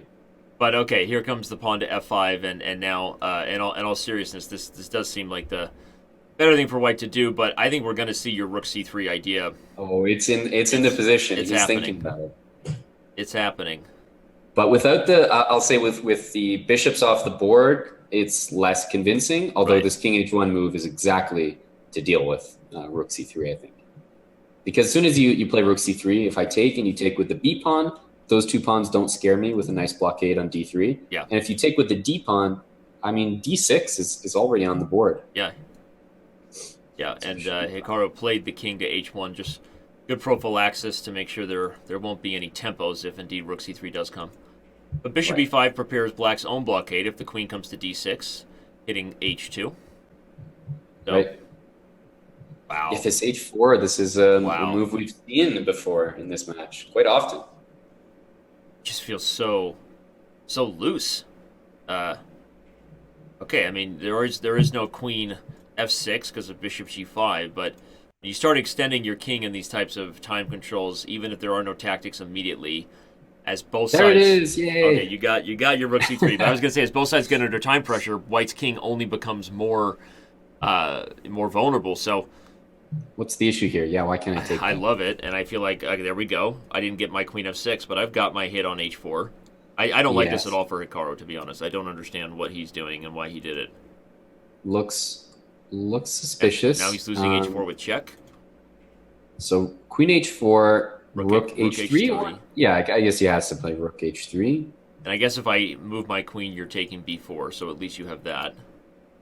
So right, but I feel like if I set things up properly with either queen f or g4, both moves have their purpose. Queen g4 allows rook c8 with the c pawn running. I like just saying rook b8 here first. I don't know. Right, just guarding the pawn. Okay, now he decides he's going to go for it, and he wants the threat on f7. Yeah, but I'm not convinced here. This is he's saying that for white. I'm on as everyone. Just now black has to deal with both the threat on f7 and the b4 pawn. Right. But the c pawn is passed. The dark squares are weak.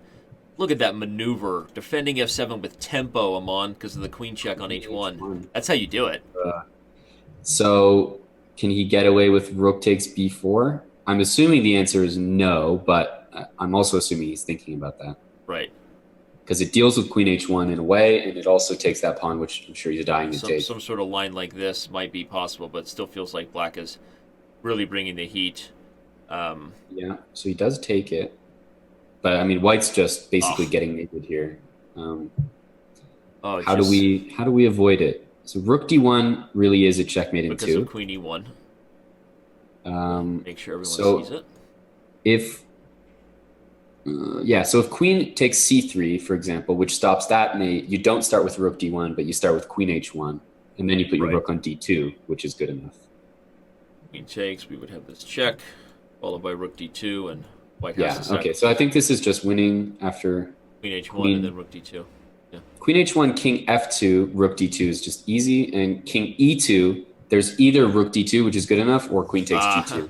Or bishop d2, and it's even faster. The mate on e1 can't be stopped without queen a1. I can't get one right. They're too good. Queen a1, queen h1 just wins the queen. Well, we won't hold it against you because at that point you were picking between apples and oranges. And what do we have here?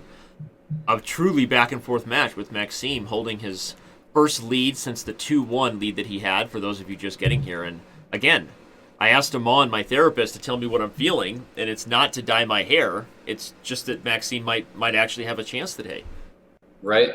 How much time do we have left in the 5-minute here? Let me check on the time control here. We have how much time do we have? This is probably like they only have a couple more games in them, I would bet. Maybe timer seems to be gone.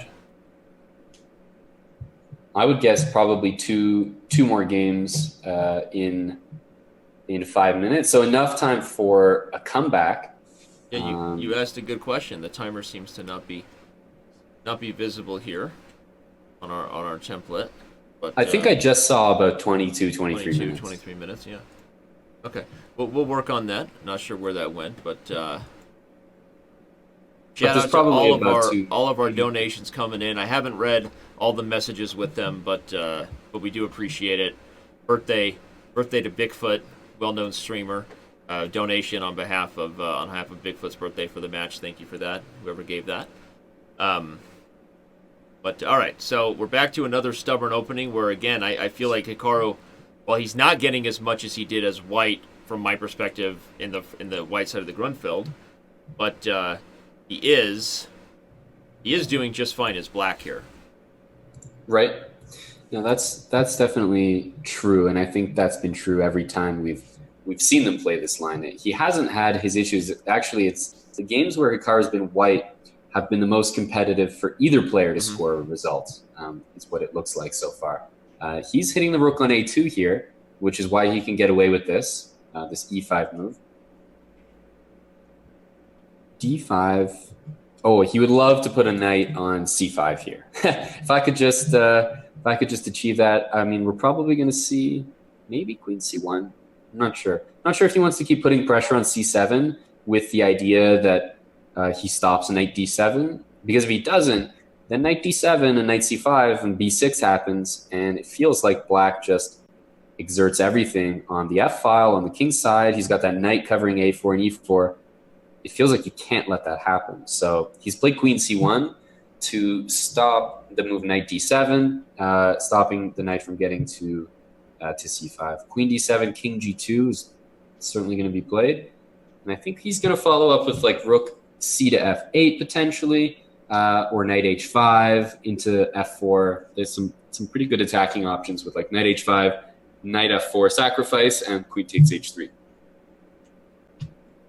So I think he's planning something like that. But if he makes, I mean, if MVL makes black play the move b6 by, knight b3 maneuver or something, or knight c4, then what's going to happen is the c6 square can be occupied before the c5 square. So it's kind of who gets to operate on the c file the way they want to. But man, black's position would be so good if he could just get that knight to c5. The rook is defended here, so there's no tricks. Like, if the rook was not defended by these knights, then I might be more interested in some sort of sacrifice. Knight h5 still looks interesting, but it seems like the way that white has these pawns arranged, h3, g3, even a knight on h2, most of the sacrifices aren't too convincing. And it's still this pipeline dream of knight d7, knight c5. But that's why MVL is staying with the queen on c1 and rook on c2. He just can't let the move knight d7 happen, because then the pawn would be undefended. And in a lot of cases, you can give up the pawn. Not that I'm advocating for it here, but in some cases, the knight on c5 is so worth it. You can play a move like knight d7, rook takes c7, and just play knight c5 just to get your piece there. But I actually like the way that MVL has handled things so far, because he's not allowing knight d7 to happen. And with this exchange, it looks like that's going to be confirmed. It's definitely not going to happen.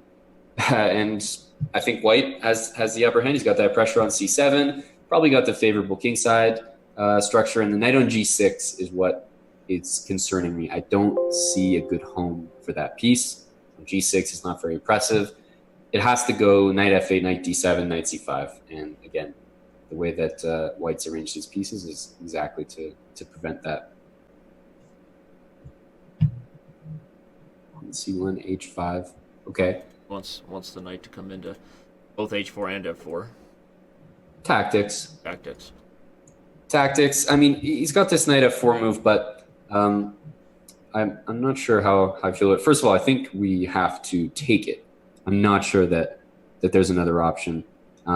Earlier, in the position, the reason that queen g5 was able to be played was rook c7, rook takes, queen takes d2. The knight was hanging. But he didn't like dealing with the move knight f4, so he's actually decided to sacrifice a pawn here temporarily. It's surprising. I'm not sure what the follow-up was if he had. I like the move h4 a lot. I think that's very correct. If you take on g4 there, knight e3 follows. Yeah. And even if you play, I don't know. Even if you play that position, it feels like the pawn on g4 is too weak. But maybe that was correct. Rook f3 also would have been possible just because of the c7 pawn hanging, so maybe he just didn't want to lose the g-pawn right back, instead leaves white with these strapped double g-pawns. Right.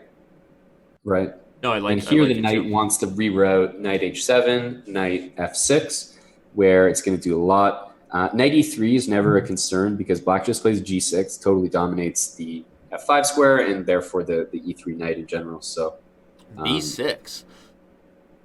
Just kind of hold your ground, I guess, move, saying you can't play knight f3 anyway because g4 falls. So what useful moves does white have in this position? Dare I say none? right, No good moves. right. It's tough. He's just doing a prep move. Um, but the question is with this, quote unquote extra pawn sitting on c7. Yeah. It's not really an extra pawn, but it feels like it. What's more impressive, the pawn on g3 or the pawn on c7?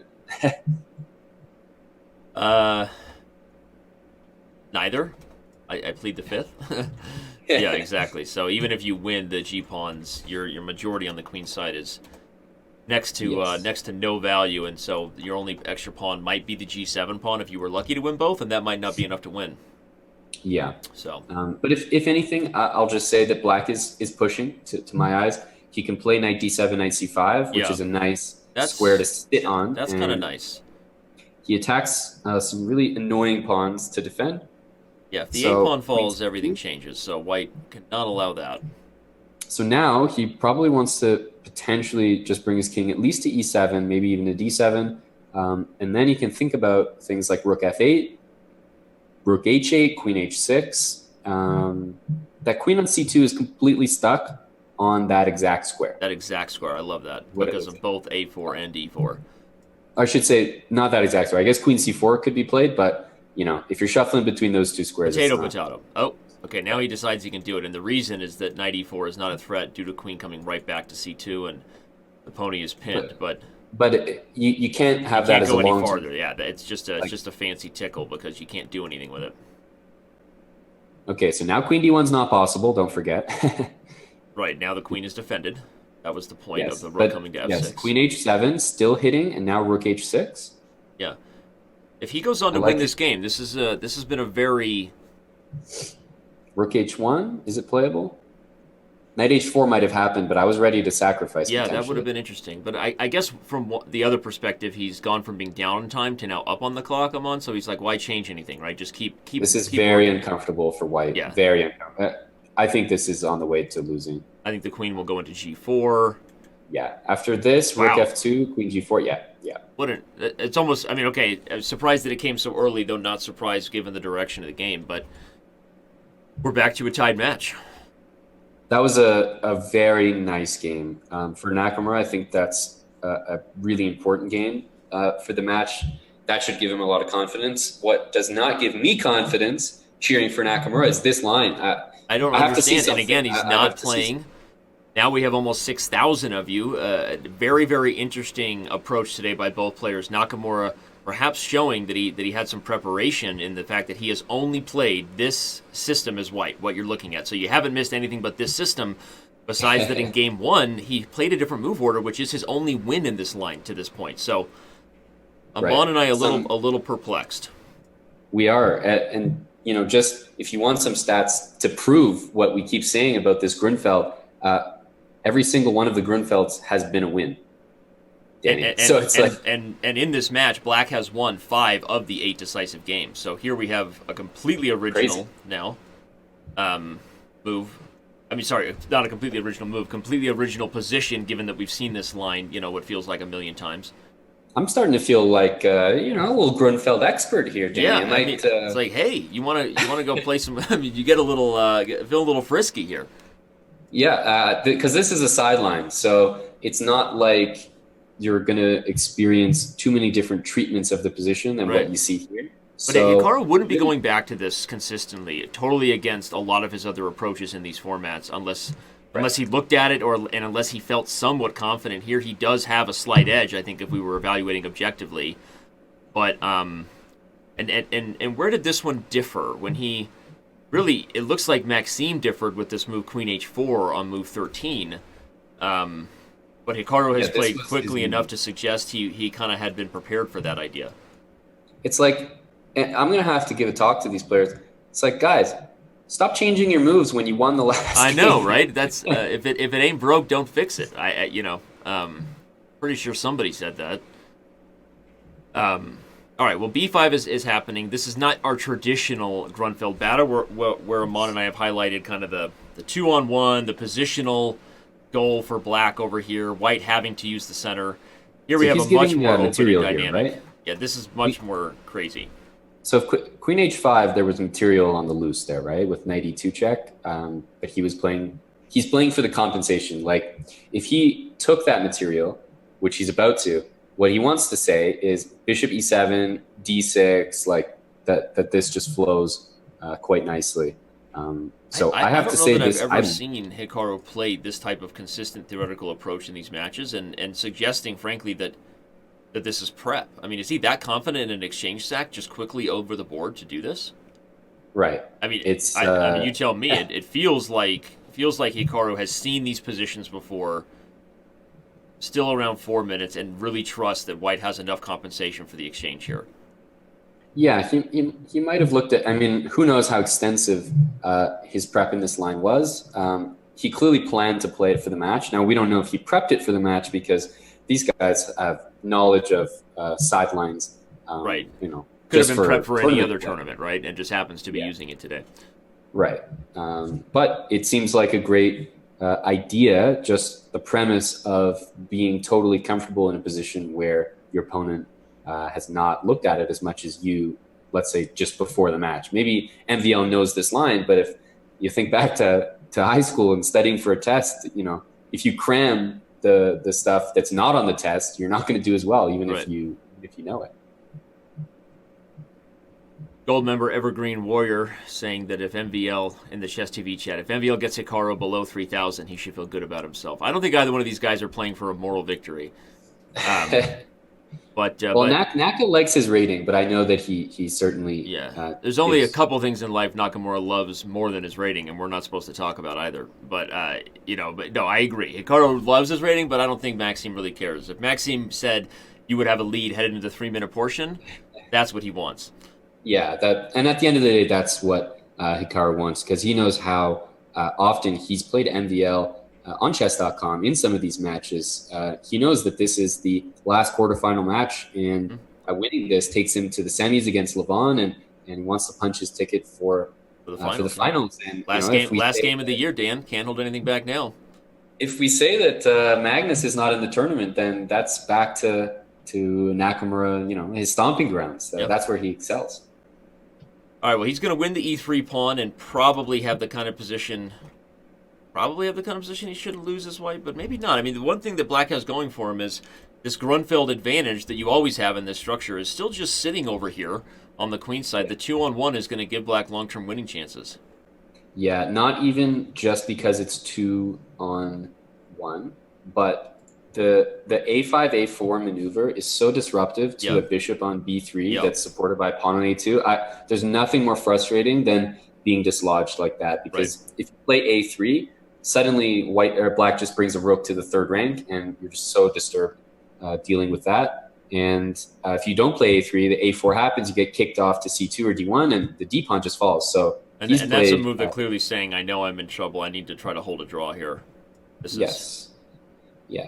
I mean, A4 in a sense is kind of a good move to deal with that, but now your bishop is. I was going to say play rook b4, feeling like this is going to be a harder position for black to win now that the majority is gone. He's playing to win though. He's not, let's say, sacking on d5 or I don't know, like something. Maybe sacking on d5 actually would lose the game after rook b5, but maybe, right? King and pawn ending have to calculate, but I'm not here to calculate for sure. Anyway, wow. He played rook b6. He probably wants to play his king into d6, but black is, to me, definitely playing for the win here. Rook f4, rook f6 is always something to calculate. It's like, am I actually just getting in trouble here? Yep. I'm not sure you want to trade those rooks off. And I see the time is trickling down, 8 minutes, so we're probably going to get one more game. I guess it depends how long it goes, but I think we're already, like, I know that the score between these two in the 5-minute portion was 5-4 in the past, so we're going to get this game plus one more. So I think they're playing already like way faster. Yeah, and Way we more had a games. couple of those games that were draws very quickly, right?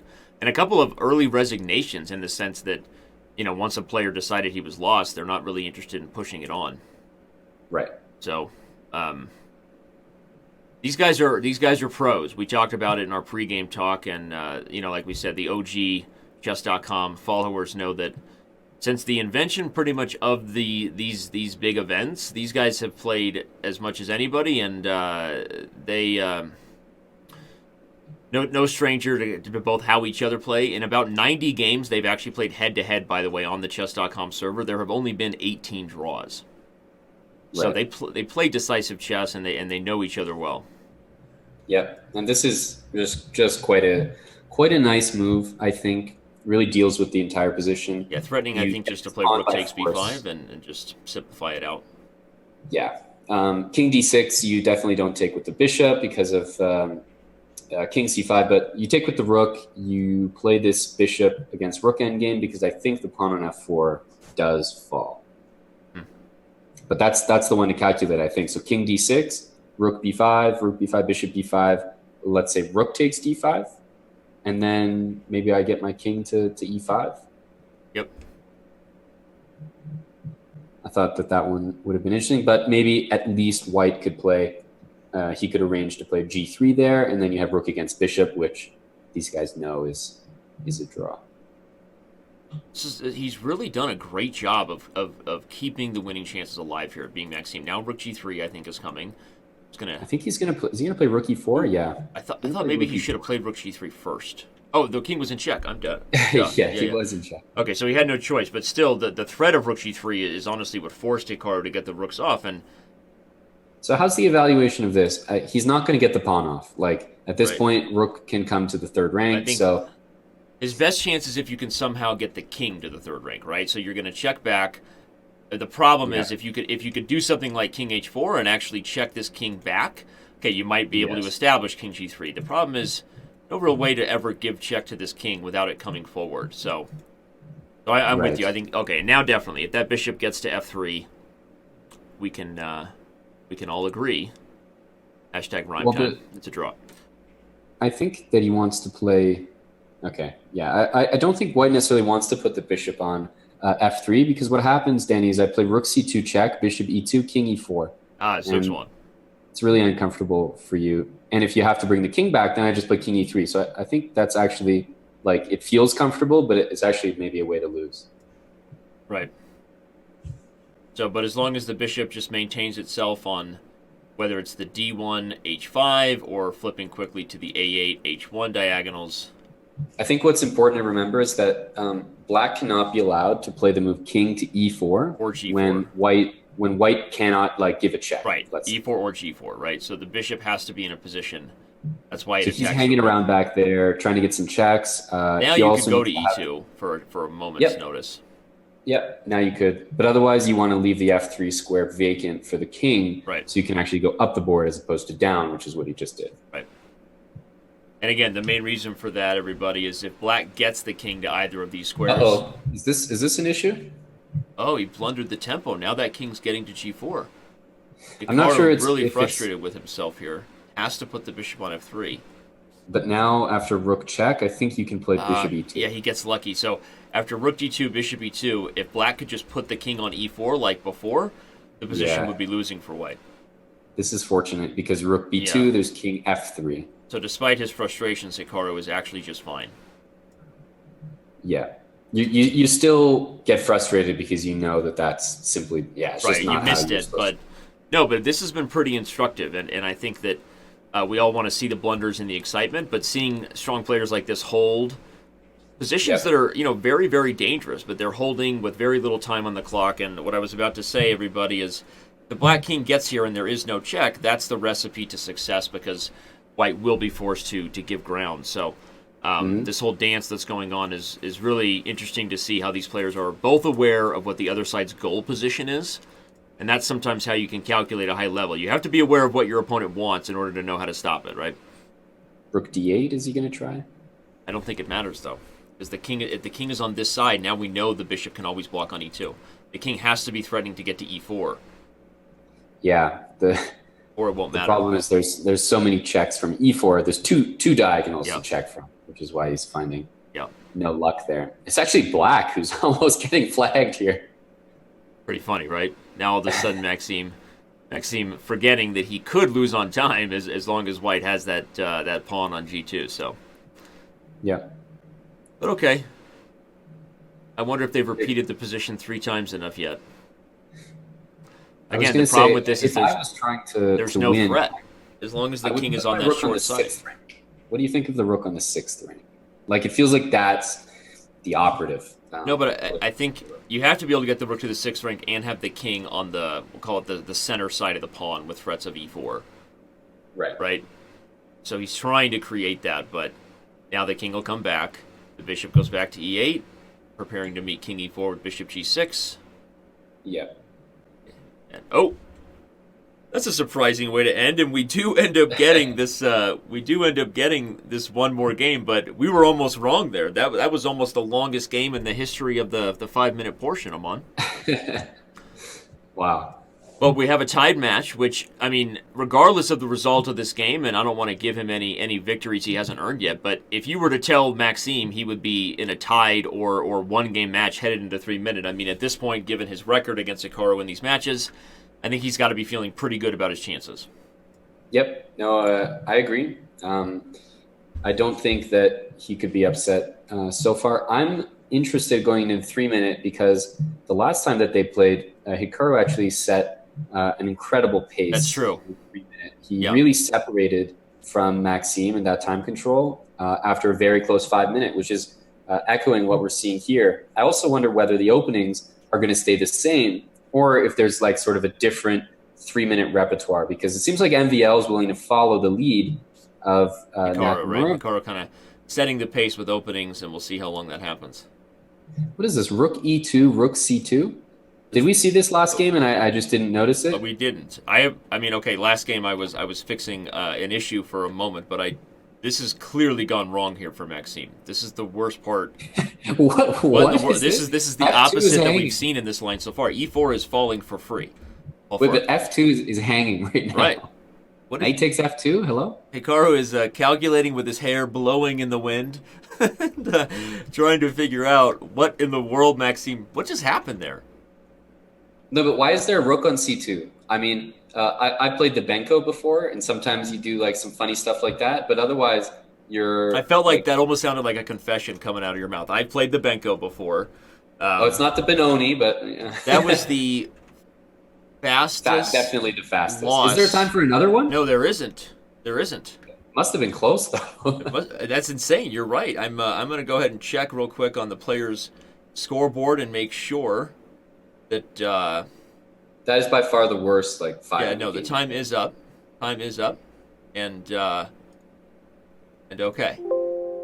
That's after everything that you did, that's probably the last possible way you want to enter the 3-minute as MVL there. Okay. Well, a very strange way to bring our 5-minute portion to a close, but our players have been updated that they are officially on a break, and they may take a quick step away. So, right as we said, MVL feels like he should be feeling confident about what's happened to this point. He loses his quickest game in the match so far, Amon, with the white pieces. So, given that and the fact that we've talked about Hikaru's strength in 3-minute chess perhaps being better than almost 5-minute or bullet in this particular format, we've seen him put up some really dominant performances. I think we're going to find out very quickly as we start the next segment whether Maxime is going to continue to make this a back-and-forth affair. So don't go anywhere. 7,000 of you that are with us on Chess.com TV, Twitch TV/chess. Amon and I will be right back along with our Super Grandmasters for the 3-minute portion. And we are back as we head into the 3-minute portion. Only a 1-game lead right now for the overall 1 seed of the entire Speed Chess Championship bracket this year, Hikaru Nakamura. But for those of you who doesn't look like many of you have gone anywhere, but if you did happen to just join us, then you missed that. A very, very shocking end to the 5-minute portion in an opening here that we've seen both sides play several times in a very stubborn speed chess match so far, right, Amon? We see just a shocking maneuver from Maxime, starting with this move rook to e2 that whatever reason, he grew impatient with a position that had been working okay for him as white, puts the rook on an awkward square, and falls prey to very quick tactics. Bishop to g4, and then the center opens up, and suddenly black is just up a free pawn. So. Rook e2 to c2 is definitely not something he invented. It's obviously an idea that he must have, right. Yeah. He knows, but he's mistimed it completely, right. And it's resulted in one of the quickest 5-minute games that I've personally ever seen. Well, it's a good lesson for all of us. Even the best can either forget their prep or confuse their prep, but it reminds us that principles are real, and when you make awkward moves like that, usually the best way to punish your opponent is to open the center quickly, and that's what Hikaru did. So let's put that knowledge in our pocket and exchange it later. The currency rate is pretty good right now as far as knowledge goes. Amon, our players are ready. They are back at it. We've had $29 donated to the overall prize fund, starting with the $3,000 put up by Chess.com for this particular match. The overall Speed Chess Championship rages on. So if you like what you see, let the players know how much you love them. Thank you for being here, and we're back to the Gruenfeld. I think that those donations maybe came from like Gruenfeld and Italian players only. Right. Of the how many games have we had? Of the 12 games, I think we've had 8 Gruenfeld and 2, and it's either been the Gruenfeld or Gioco Piano. Yeah, no question about it. The line that we're seeing on the board is repeated, and I mean Hikaru. I mean, has no doubt. Well, first of all, he's improved by the Danny Wrench method, Queen F3. Now the rook comes to d8, same line, but white's up a tempo. So you were trolling me when you said you thought the rook was better placed on d8, right? Or worse placed on d8. Well, yes, but I told you afterward. I did. Sometimes, you know what? I told you about this humor you have from Canada. Sometimes it just goes right over this American's head. Kind of like how Canada is our hat, as you sit up there and keep us warm. Right. We're always over your head. You're always over my head in Canada. In fact, today, you're almost directly over my head. You're in Calgary. You're on the west coast of Canada. That's true. Yeah, west coast, mountain time. Mountain time. Well, yeah. All right. The truth is, I honestly didn't know, but it was clear that Hikaru needed to improve on the last time he had this position. He has done so, and he might be about to win his second game in a row. I feel much better about White's chances here than I have since probably the first Gruenfeld game that he had in this line. Yep. This looks good. You know, he probably literally plugged his game in and said, wait a minute, I looked at this pre-match. You know, what's the deal? Yeah, like, why am I not just better? And now he's like, oh, I'm not better because I've been messing up the line, and now I'm going to crush him. He fixed one thing, and I think this is just game over, take h5. This is just resign times, and all of a sudden Maxime... Rook h6 as well was actually the mate there. Yeah, that would have been... Rook h6 and bishop f6. That would have been nice. Too bad they ended quickly, everybody. But I would have showed you the mate. Too late. The next game has started. Now, did he have time to plug in this position on NVL's side? He's probably like... He's like, so this is where the rook e2, c2 was supposed to happen. Well, for the first time, I'm wondering if we're seeing a little bit of a Maxime tilt there. I mean, these have been 2 very, very quick losses. He either needs to change the guard and get away from these openings that Hikaru is stubborn to go back to, or show us that we're wrong, right? We haven't had a 3-game lead in the match yet for either player. But the 3-minute portion is where Naka really does, I mean... when you think about Naka playing on Chess.com, he plays 3-minute and he plays bullet. He doesn't play 5-minute. Yep. When he plays in the Grand Chess Tour, he plays like 3+2. Yep. So the 5-minute is arguably the time control, if we could say this about Nakamura, that he's not as accustomed to. Right. No, most. So it's a good point. Now he's in the zone. Yeah. Now he feels in the zone, and. We have a question on Twitch. How much do you have to donate to get these guys to play a different opening? Well, given that I'm not going to tell them not to, so I can't really say. But well, let's just say that it's got to be more than $29. So keep trying. Yeah, exactly. Clearly, they haven't gotten the message yet. So, all right, this is going to be an instructive one. You've got this d3 pawn for the b6 pawn as far as weaknesses being traded.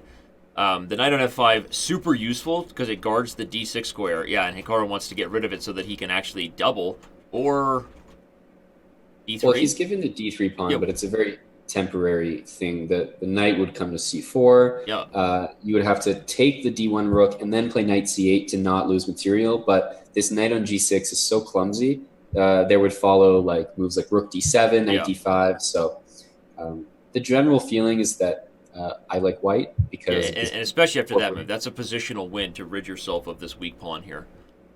If you don't play that, by the way, I play the move knight c6, king f7, double rooks in the d file. Suddenly, maybe black is favored, but this definitely looks good for Maxime. Nothing special though, I'll say. I mean, let's remember, totally symmetrical here. Better pieces for white, but no material advantage. Yep. But as you mentioned, this could open up the first three, although it looks doubtful that Nakamura is going to be the one to win, but the first 3-game lead of the match. And just from a sort of psychological standpoint, from MVL's side, you don't want to let that happen. Absolutely. And again, it wouldn't just be psychological. It would be the first mathematical 3-game lead we've had, which, it's just it's hard to overcome. Danny, what's the deal with these glasses? So Naka started the match with glasses on, orange glasses, like Jimmy Neutron or something. Yep. And then he lost 2 games, and then he took them off, and we've never seen them again. Yeah, I think, as we know, Hikaru has been known to sport interesting attire when he comes to the board, and but if it's not going well, I don't know if Hikaru would admit this, but I think he's a relatively superstitious player. Either way, let's remind everybody, since you brought it up, that we do have a Photoshop contest going on. We have the legendary Jaren himself throwing a snapshot of a coming Garnier commercial there. It looks very, very realistic with all that hair blowing in the wind and Hikaru Nakamura capping it off. You didn't know, but I had brought that up earlier. Classic stuff here from Jaren. Anybody else who wants to get involved in our Photoshop contest, these were the glasses Hikaru was wearing earlier. We will bring up some of the latest entries and show you. Well, actually, Jaren has, most of the Photoshop is going to be on Nakamura because it was the hair and the glasses, but Jaren is actually in possession of something that he tweeted at MVL, which is a Photoshop that he did of MVL back when he played the Biel tournament. So I think it's like MVL's face photoshopped on some guy gyrating or something. Well, we can't even compete right now with the Spanish broadcast. Our own Luis is over there just dominating the Twitter. The Spanish chess community following us always seems to be the most active with the hashtag during these events. And but there are also some gifts if you go far enough. And there you go. All right. Well, back to the game here. We're having a very quick peter into a night ending, but Maxime maintaining minimal winning chances, perhaps an extra pawn, likely none. During our delve into the Garnier advertisement campaigns, we actually missed quite a lot. Everything has sort of evaporated from the board. We sure did. It was simplified quickly. I'd classify it as pretty good winning chances just because of how far the black king is, but it really depends on this pawn on h5, whether it can be removed. For example, he's intending h4 where you can't play g4. That's what he wants. Wow, well, we've had 2 of our biggest donations. They heard the call when you said $29 wasn't enough, Amon. The Saint says this is solid honeymoon entertainment. Look at that, watching us with, hopefully, his newlywed bride. If you're spending a lot of alone time away from your bride on your honeymoon, pro tip, give her some attention. And then Adriano for MVP gives us a $20 donation, Amon, in support of such a great chess channel. He likes our commentary. This guy, thank you both for being amazing. There you go. Just had to get the Photoshop. I see Jaren's in the chat there that he pasted and Chess Bay reposted. That was the one I was talking about. Yeah. From Biel. Well, I agree with you that the winning chances are based on this king being so far away, but still I have a hard time believing black can't just be ready to give up both knights for both pawns, right? That's the key, because for those of you who know your basic mates, there is no way to checkmate with 2 knights. Well, you have to do 2 things, though, Danny. You have to give both knights up and get rid of your pawn. Right, and that's what he tried to do with the move h4, and that's actually a really good point by Amon. I'm going to back up and show that's why black doesn't just take here and take here, because now you have a position where white will not capture this pawn. And I'm not sure on the theory of this, Amon. I forget. I think a pawn to the fourth rank is actually far enough that it's still a draw, but I don't remember exactly. There are all kinds of mating nets possible.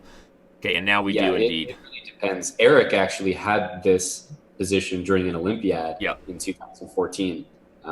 And he wasn't able to. I mean, I know nothing about the actual intricacies of doing it. I could try, but it's one of the most complicated endgames in chess. It was a strange thing. They rematched and then aborted and rematched each other again. But either way, the next game continues. And Well, the color didn't change, right? Because sometimes that's the tactic, right? You like, oh, abort, oh, sorry, and then you hit him with that double white rematch. LOL. LOL. And we're back to bishop e3. No knight e2. Continuing here. But Hikaru took my advice and played queen f3 directly, which has improved his winning chances. Maxime better not repeat that exact game where he lost almost as quickly as he did the end of 5-minute portion.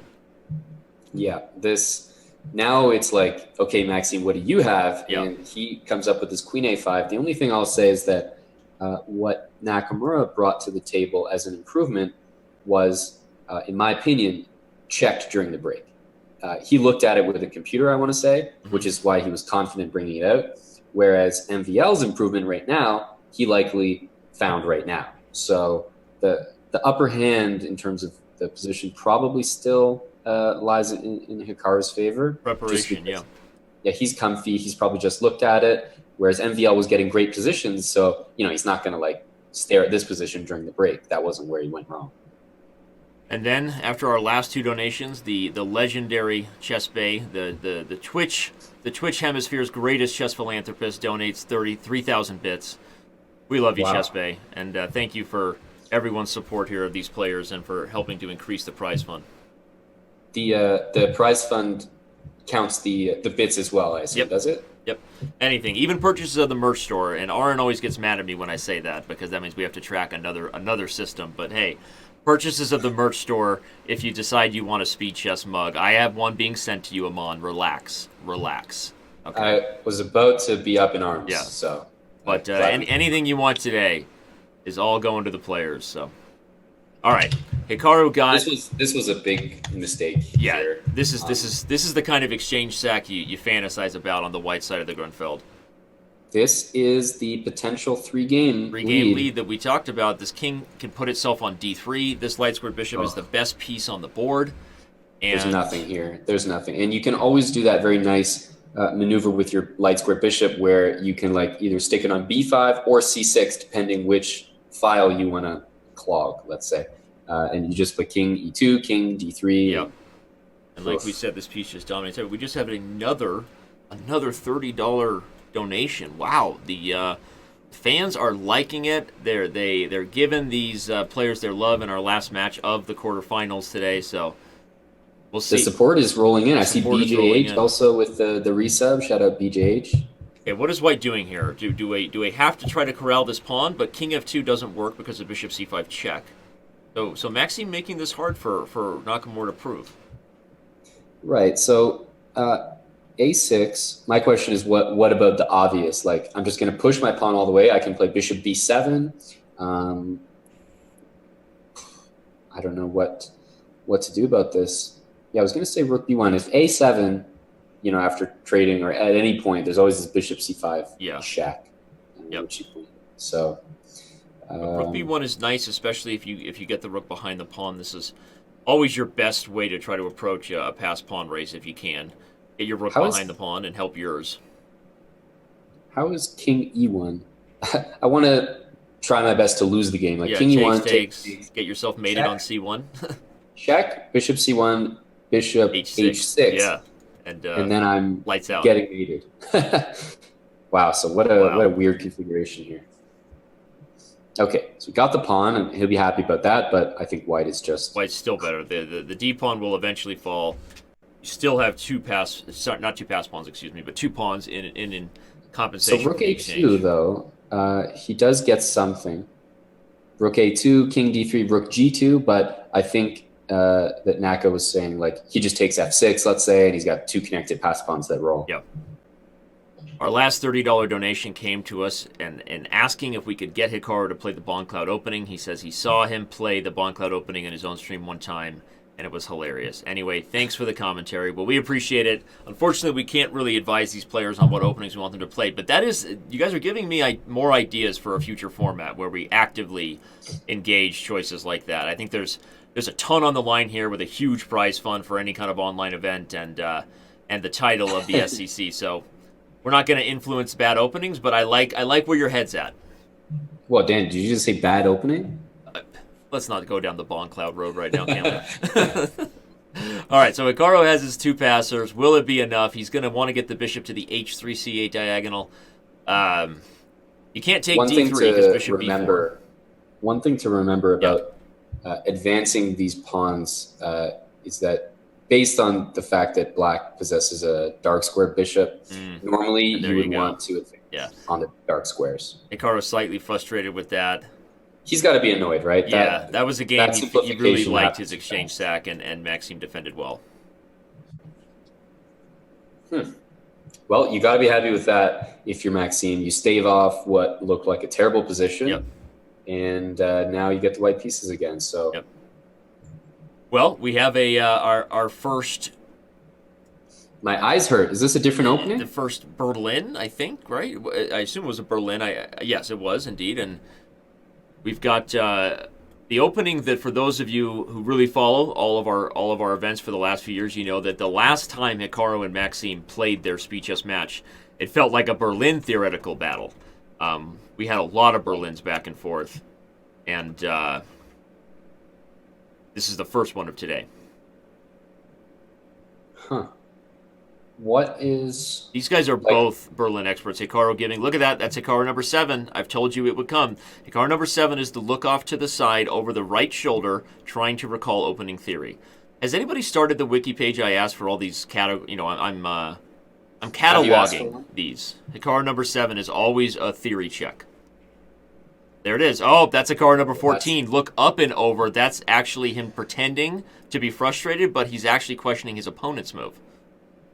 He knows exactly what he's doing. Exactly. Let's say, Danny, I'll play dumb here. Yep. I don't know much about the Berlin. So I thought you were going to say Hikaru faces. I'm like, yes, you do. He only has one face when he plays me, and it's the one of like sheer and it's what is going on here. Satisfaction. But why is black not okay, like completely okay, let's say, because I've got this extra pawn. It looks to me like the worst that's going to happen is I'm going to lose d5 and not a lot of stuff. What happens after queen f6? I don't disagree. I think it's it's one of the reasons black plays this system where they grab the pawn so early. This is kind of what defines the Berlin, everybody, if you follow the analysis board. And if white doesn't get the pressure of a small development lead, then things tend to simplify very quickly. Well, queen f6 would win the game, if not, I think knight d5, bishop d5, bishop e5. Knight d5, bishop d5, bishop e5 with tempo, and then I gobble back, Right. So actually, this was what I was sort of interested in. Wait, we have a queen sack. We have our first queen sack? I like this a lot for black. Yeah, it's hard for me to justify the call for donations on behalf of the queen sack, because this is just good for black. This is white sacrificing. Yeah, this is white being worse, and Hikaru quickly recognizing the opportunity for an edge in the endgame. Yeah, no, this is just comfortable, and it really is 3 pieces against the queen, and you're going to find pretty soon, you're going to get a masterclass display of how minors outplay a queen. So useless in this position. Black might even play a6 as long as he's ensured that he can get the bishop to this f1. Yeah, queen d3 is an issue. Yeah, okay, so not right away. So Hikaru recognizes that. Falls for a different fork, though. I think he just missed that. Yeah, he's really upset, and MVL is counting his lucky stars. Yeah, MVL's well, I probably can't lose this anymore. He's okay because he's going to sack a piece for the pawn, and then probably MVL cannot win the endgame, I assume. So right. He could play his bishop on d5 here, and he's just completely okay. But yeah, knight takes. 2 bishops for the queen. He'll play it, but there's nothing happening here. Yeah. Hikaru really frustrated. If you follow the analysis board, really the blunder happened back here when he allowed a double attack on the bishop and the pawn, and we thought we were about to see a masterclass of how minors outplay the queen, but this is still an instructive moment when you recognize that the dogmatic extra points, right? Queen's worth 9, bishop's worth 6, Right. not really as valuable as the fact that white just doesn't really have enough targets when there's no other weaknesses on the board. So in theory, unless black creates problems for himself, this should be totally holdable for black. Yep. Yep. He's definitely going to play it. I mean, from Hikaru's perspective, like much to your point, if a draw was offered here by Hikaru, I'm pretty sure he would take it. Yeah. MVL. Someone just said, is Hikaru not white? No, Hikaru is not white. Position. I don't know why I thought that was so funny. All right. No. The negative question, is he not? I know. It's like a Jeopardy question. You ask the question in the form of providing the answer. Maxime Vachier-Lagrave is white. Who is not Hikaru Nakamura?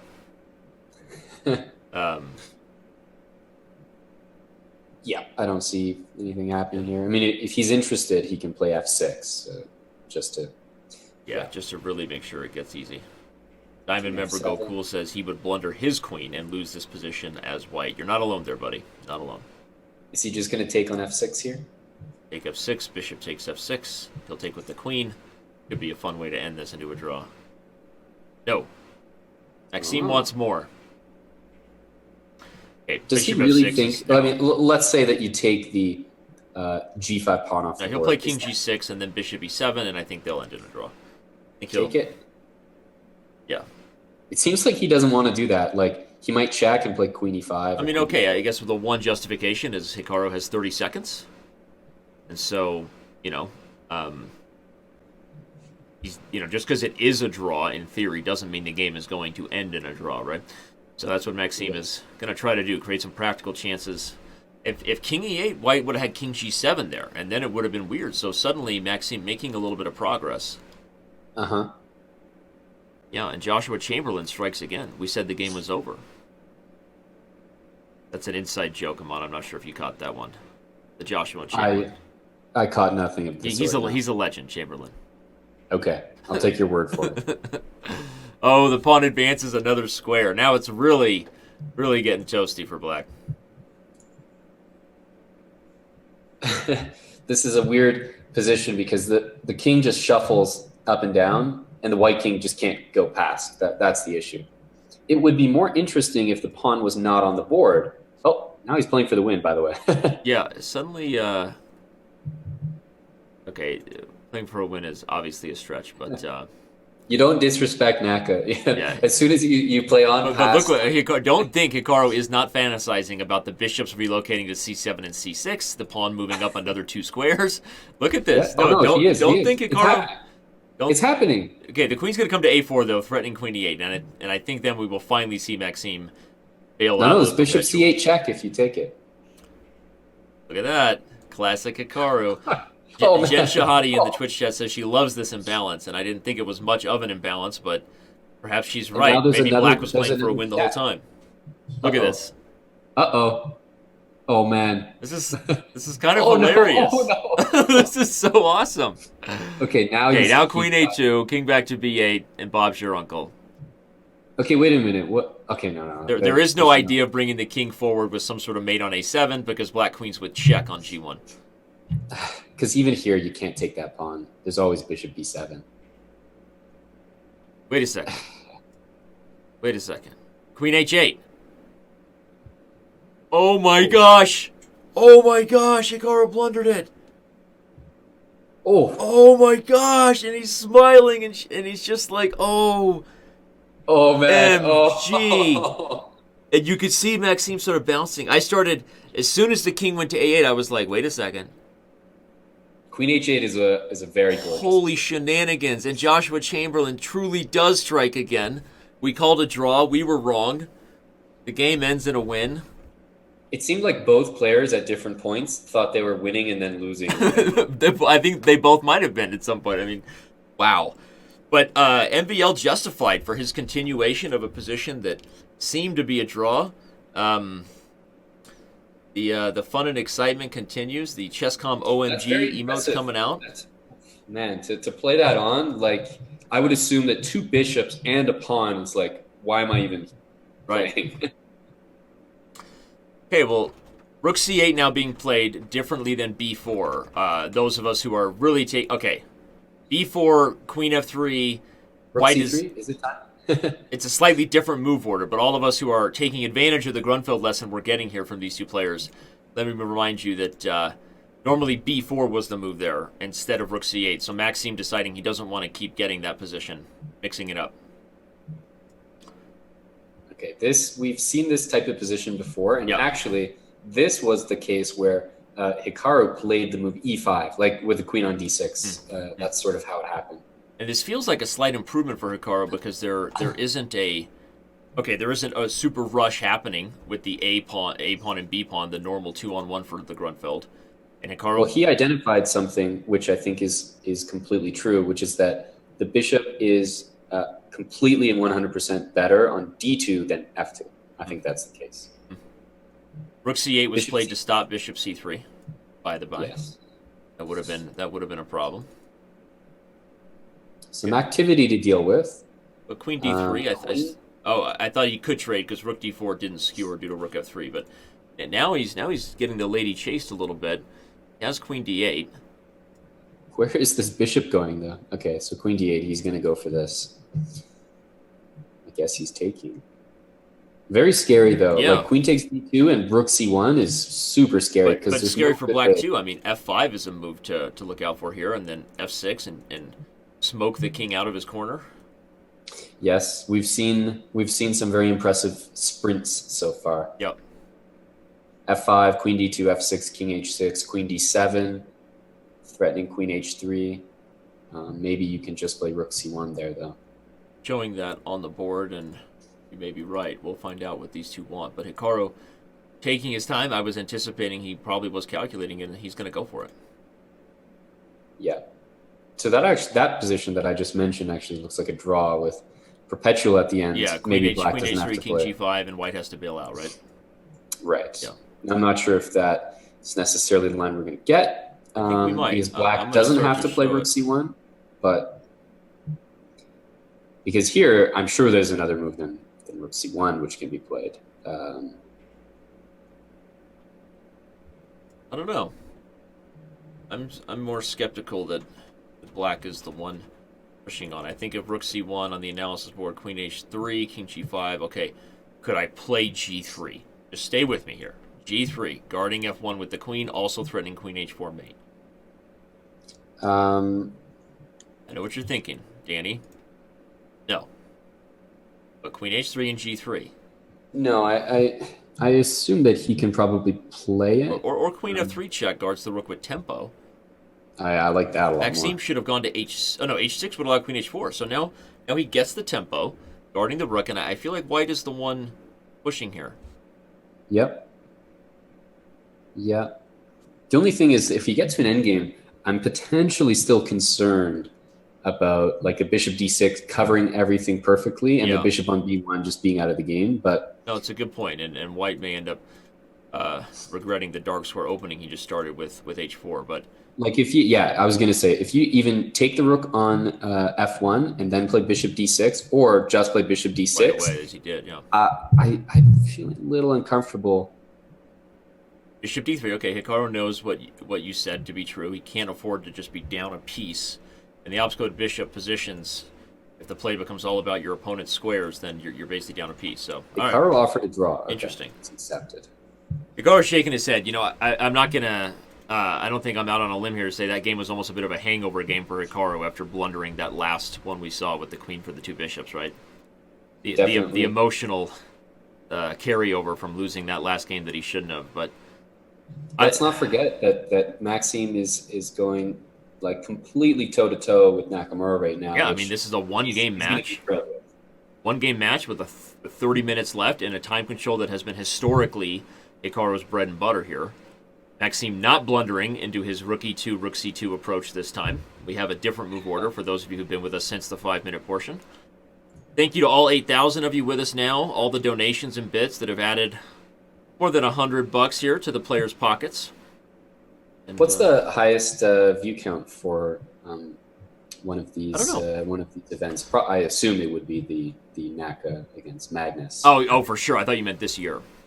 Yeah, I would have to ask this year because that would be a Yeah. No, crushing. both of the finals for the Speed Chess Championships have been, I think, historically the highest viewed chess events that any of us have ever been lucky to be. I mean, we were, crossing almost 40,000 peak viewers, but I don't know this year, But either way, we love everybody that's here today, and now we're in. Definitely. This is more of a dynamic struggle with the pawn structures in the center than we've had so far, with White getting this early knight on f5. Yep.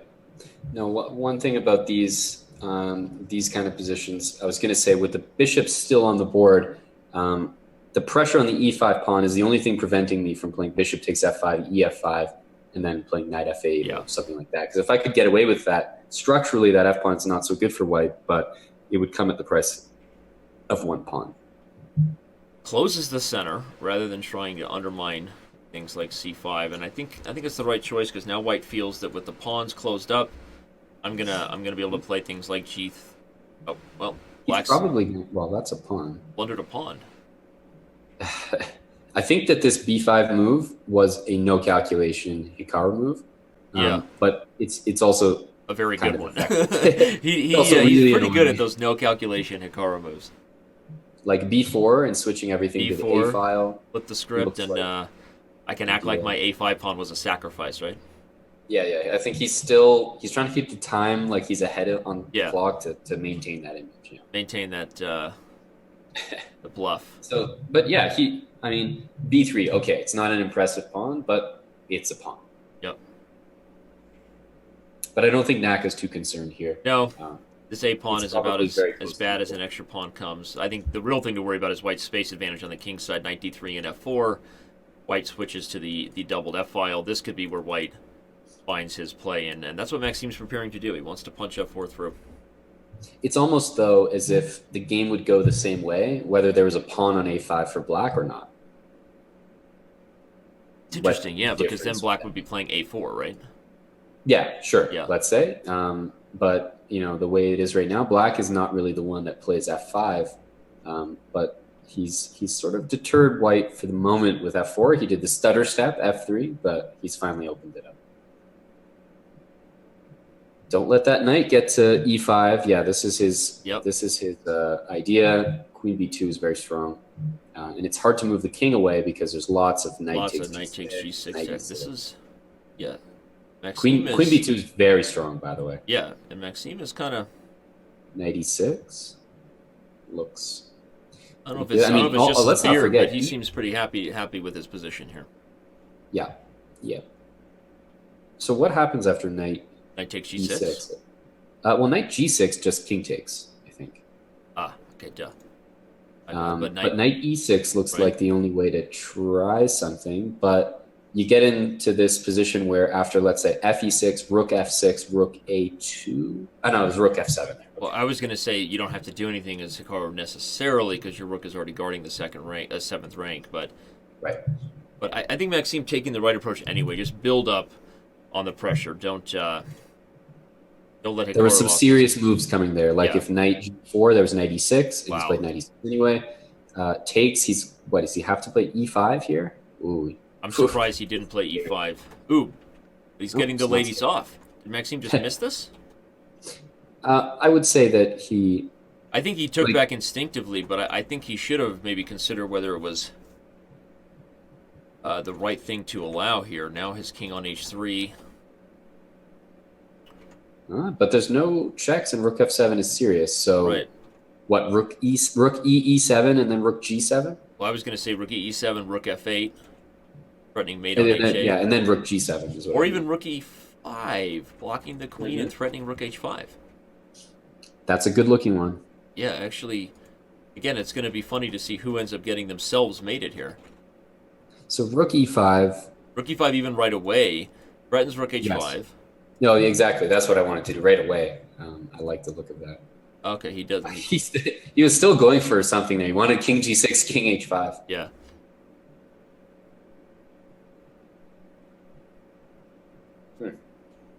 Interesting. Sort of a passive move, rook a6. Yeah, but Maxime has to be very satisfied with the move g5. Like rook e5 looked like a really serious move to Feels deal like with. there's just like weird tactics potentially here. Like, okay, just to show something crazy, if rook f7 and black blundered king h8, then rook e2 would be winning on the spot. Queen takes c2, rook takes e8 mate. Yes. Queen So takes e2, queen h7. right, and yeah, exactly. If queen takes e2, then king h7. So it's sort of a double pin emote. But after check, black can play king g8, and I don't think Hikaru has a win. So Right. King g8, you have, there's rook f8 in that position as well to deal with. But he's done what I think makes a lot of sense. He just faced the move rook a6. So that rook just took itself off the 7th rank to do a completely defensive thing. And if you trade queens, it's set up for rook on the a file and guarding d6. If you keep the queens on, it exposes how. So why did poor that Hikaru is. just resign there then? Was it just no way to stop rook f7 and queen h5? I'm going to be back for 1 sec. I just have to get the front door. Go for it. Somebody knocks on the door in real time, and we're like, what? Not everyone is watching this show? Okay, but backing up, it would be very interesting, where that game went wrong for Hikaru. But what matters is we are still engaged in a super close match, a deadlocked match, and still a battle of just opening attrition here. Neither side wants to blink. They both believe in the positions they've been playing to this point, and they're not going to change their ideas. This is amazing. Amazing that this match has been so back and forth. We are getting what we asked for. And in 10 games that Hikaru Nakamura has been white, we have had 10 Gruenfelds. So if you're keeping score at home, get out your baseball scorecard and mark that down.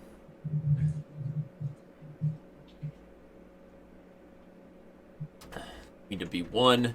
This is going to be a different approach than Hikaru, where he's gotten his best positions here as white. It's often been with the queen on f3 and things happening early and often on the f-file. So every time I see this particular approach happen, makes me feel like Hikaru is not getting the best of his variations.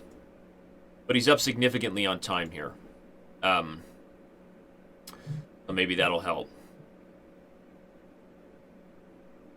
e5 and d6 was an approach we saw instead of trying to be aggressive on the f-file earlier. Obvious advantages are that you block the bishop from d4, which, okay, Maxime is going to try to change. But queen b6 check, and do I have e6? What in the world? Hello, Danny. Hello. Aman, say hello to the e-pawns. Eddie the Eagle is back in town. Great movie. Yeah. And great story. d7 and e... Okay, you can't play e7 right away, but I mean, I just, I'm probably getting a little too excited. Glad I'm not on camera about those pawns.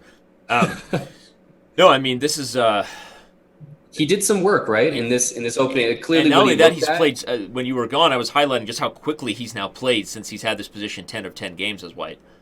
Yeah, this is the best that this opening has looked. Yeah, along with that game where he opened the f-file early. Yeah, this is crushing. This is just demolition. Right. F5 is on the cards to cement Bishop the whole F2, thing. D4 but falls. Bishop F2 is just, yeah.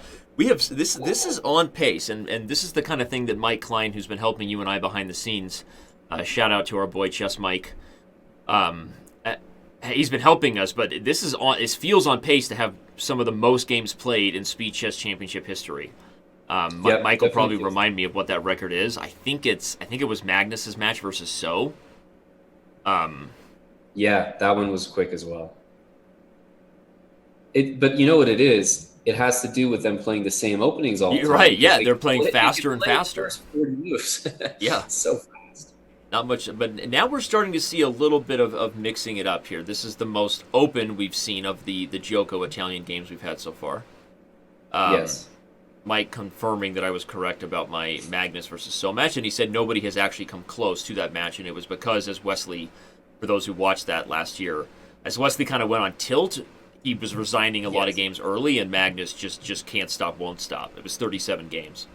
Yeah, he sensed the weakness, and he just jumped on it. And that's not at all how this one is, because as you can see, the score is actually very, very close. Yep. So impressive that you still see so many games.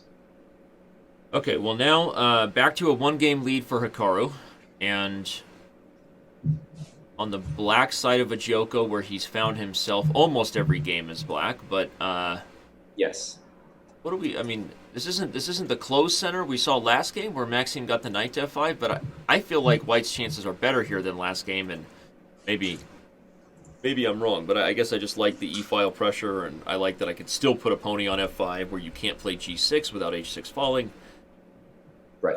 Am I right to like White here? Teach me, Amon. Teach me, teach. Well, my impressive knowledge of this opening comes from watching this match so far. So Yours and mine both, along with the Grunfeld, right? I'm going off the match, but from what we've seen so far, it's always been that there's been a little bit of an imbalance. Sometimes we'll see black with the queenside majority. Sometimes we'll see white in this opening. What I see right now definitely looks like, well, right before this move, it seemed to be favoring white just because you have the type of position where there's one weakness and you're the guy attacking it. But what we just saw there, this knight a5 and a4, very direct approach. I was completely on board with you about liking white, as we said, and because of the main weakness was e5, but Hikaru somehow steals that c4 pawn and doesn't think his queen is going to get trapped. I wonder if Maxime thought he created his own weakness. It was very, very impressive. I was going to say, I wonder if Maxime thought he was going to get like knight d2, knight b1, but no. Craziness? Well, okay. I mean, the end game is just extremely good for black, if not completely winning. So I don't think it's even an option to play a move like queen takes c3, and he doesn't. Yep.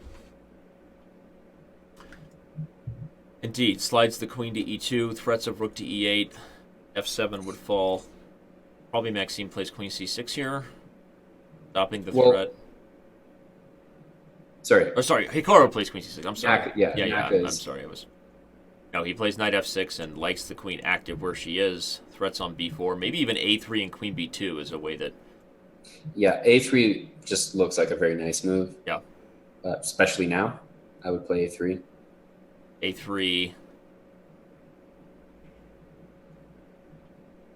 Does he want to go to the pure endgame with like rook c2 here? Because he can force it. Get the queens off. No, he threatens rook d1, which is also pretty irritating. And in fact, that move unpinned the rook from the queen on c3. So exactly, dual purpose move. And Hikaru grabs the a pawn, and we got apples on a1. How you like them apples? What do you think about rook e8 as a weird move? Jacking the exchange, Amon Hambleton style? I don't. I think you can even play king h7. I was going to say I don't think it works, but I do like. I'm the first to admit it probably doesn't. I do like tactics from Amon Hambleton. You know, I just love saying your name. It's taken all I have not to bust it. Now rook e8. He has to play king h7, right? This is what I wanted, at least. Maybe, yeah. This is what I wanted. It's over. Now. Black is winning, and indeed, Joshua Chamberlain will not strike. Does anybody else ever sing you your name in song? His name is Amon Hambleton, or is that just a me thing? No. Well, it might not just be a you thing, but there could be some closet singers who haven't come forward singers, yet. Yeah. They haven't made themselves known. Amon Hamilton on Broadway with Lin-Manuel Miranda. It's coming. We got to make your life a little more interesting. Yes, the sporadic hair dyeing just doesn't cut it. Doesn't. All right, we're back to that super aggressive approach we saw, but Maxime wasn't successful when the queen came to h4 and got chased around. So here, different approach. I'm more skeptical of this approach for Maxime, because now when we take on d4, I don't even know if I have to take b5. Perhaps I'll play f3 first. I don't know. I'm skeptical of Black's overextension of the king side and willingly giving me the two center pawns here. I don't think Black is getting any kind of attack, but... And in fact, I really like this move, honestly, because Hikaru's calling his bluff. He's probably going to just take, open the king. d4 is going to fall anyway, and a pawn is a pawn. Right. Yeah, I mean, it looks offhand like it could be a pretty dangerous attack, but once again, we're going to see Black just, the pawns are disappearing, and we've seen Hikaru down the exchange in this type of position many times so far. Yep. So you know that he's, for example, comfortable playing a move like that. Wow. speed, the speed of which Hikaru is now starting to play these Grunfelds and finally starting to get better positions. It feels like his stubbornness and whatever the preparation choice that he had to play this Grunfeld line is starting to pay off as white. Right. You feel the same way? Yeah, I think I feel the exact same way. He's really comfortable here, and we've seen these two connected E and D pawns roll up the board like 2 games in a row here with white. That's why they're getting so many games in, Danny, because they're playing so fast. Like, the opening phase doesn't exist anymore. Yep. It just disappeared from the match. The resignation. Again, like people are resigning before I'm even sure why. It was King G8, Bishop C4, I think. Right. I'll go back to. I mean, I know that right was like the, Canadian looking down on me. It's okay. But let's go look. Well, the thing is that these guys are playing moves, and then I'm like processing the move. Resigns. Gone. Yeah, King G8, Bishop C4, and I think it was just. I'm totally teasing, and I'm with you. It feels like they're just really they're very aware, I think, and experienced in the format, and I think they know that losing time on the overall match clock, one of the things that makes the format unique. These guys are, like we keep saying it, they're as old pro in this format as anybody, right? I think Maxime is just not gonna waste 5 minutes on the clock defending lost positions against Hikaru. Yep. Yeah. But whether he's going to waste time or not, we do have our first Viet, right? It's the first 3-game lead in the match now. That's true. Okay. That's true. And I think it's been very clear in the second portion here, the 3-minute compared to the 5-minute. In the 5-minute, Black was winning almost all the Gruenfelds and somehow even coming out better in the Italian games. But in this portion, White is winning almost every single game. Add Hikaru's hair blowing in the wind to the disco club he apparently has just entered in with his webcam, and you really get your diamond membership with a Photoshop contest on Twitter. That is we're about to start hearing the Bee Gees, and John Travolta comes out in skinny jeans. His half of his face has disappeared. He's still got the whiskey. I'm going to go to a scene with just you and I on camera right now. I mean, I don't know that I can take much more of this. Oh my God, he needs to put those glasses back on. Put the glasses back on and. Oh, put the glasses back on. Then right. He would. I'll keep it on. Oh, good. Okay, just the change, and we're back to a normal camera, so. Okay. Nothing super special anymore. Fair. Well, while that was happening, I can say was arguably more exciting than this game. Because this is probably the most, just overall drawish game we've seen. Yeah. After our... and I think they're going to agree. After our first 3-game winning streak, we have our first snooze fest. Yep. Which is, I mean, in some ways you want to stabilize after that. If anyone's better, sure, it's going to be Maxime. He's got the open file, whatever. But it's not a big deal here. Depending on what happens in Bullet, Mike Klein feels that this match could be on pace to challenge the legendary 37 games played by Magnus Carlsen and Wesley So last year. 37. Wow. But okay, this game it would be the kind of thing that would happen if they take another quick draw here and just say, all right, we're done. But I don't think we're gonna get that. Ooh, was that F5, King takes G5, Rook takes H3 was not good for MVL because White gets. I don't know. I thought now he goes for it. I wonder if he could have done it less move because taking on F5 wasn't an option anyway due to the Rook actually being hanging there. So. Right. But okay, we're gonna find out. Maxime will win the G6 pawn. The problem is the A pawn would have been hanging. Okay. If he had gone for that. So he played B6, and then he was probably planning to do it if it still existed. Yeah. Okay, maybe we were wrong. Maybe a boring finish is not what we have in store. Maxime securing this G pawn and Hikaru doesn't have a passer to compete with it. He may have to sacrifice e3 to get the b2 pawn. What do you think? Yeah, it looks like that's on the cards, but once you take b2, the issue I have is that in order to get a real passer, Yeah, you you got to almost get. have to take b3 too. Yeah, well, I think that's why Hikaru plays b5. Is there may be ideas where you get this pawn to a4, and at some point find yourself winning b2. But Maxime is definitely leading the race with this g pawn. Although it's funny now White is in sort of a zugzwang. You never can step away the king from the g6 square without something like king f5 being a problem. Yeah, I think he understood that. Yeah, so Whoa, this e pawn looks very dangerous. I'm not sure I agree with this by Maxime. yeah, and this is a real problem. We are about to see No, this has to be wrong. about to see our first 3-game lead of the match turn into our first 4-game lead of the match. Hikaru is Stella got her groove back. Amon. So if I play e2, rook e1, forced, king e6, and then I think black is. well, I'm concerned because I have two e pawns. Yeah. So if I get you to sack for one of them, I got another one that's rolling. Hikaru bringing us back to the disco club, baby. Okay. King e4 and just king e3 and rook g2. Amon's point, everybody, is let's say we're in a situation where black has to give up the rook for the pawn, is white is just dead because white can't return the favor. If white gives up his rook for the pawn, black has another one behind it, and indeed. Oof. Maxime just resigns. He's not going to spend any more time on that. And for Maxime to lose that endgame is very poor. Very poor. Hikaru is all smiles. Just got a message. Gave us a quick Hikaru number 7 checking theory. A quick wild Hikaru sighting, but goes back to his normal facial expression. We appreciate that. What was that? His laughing?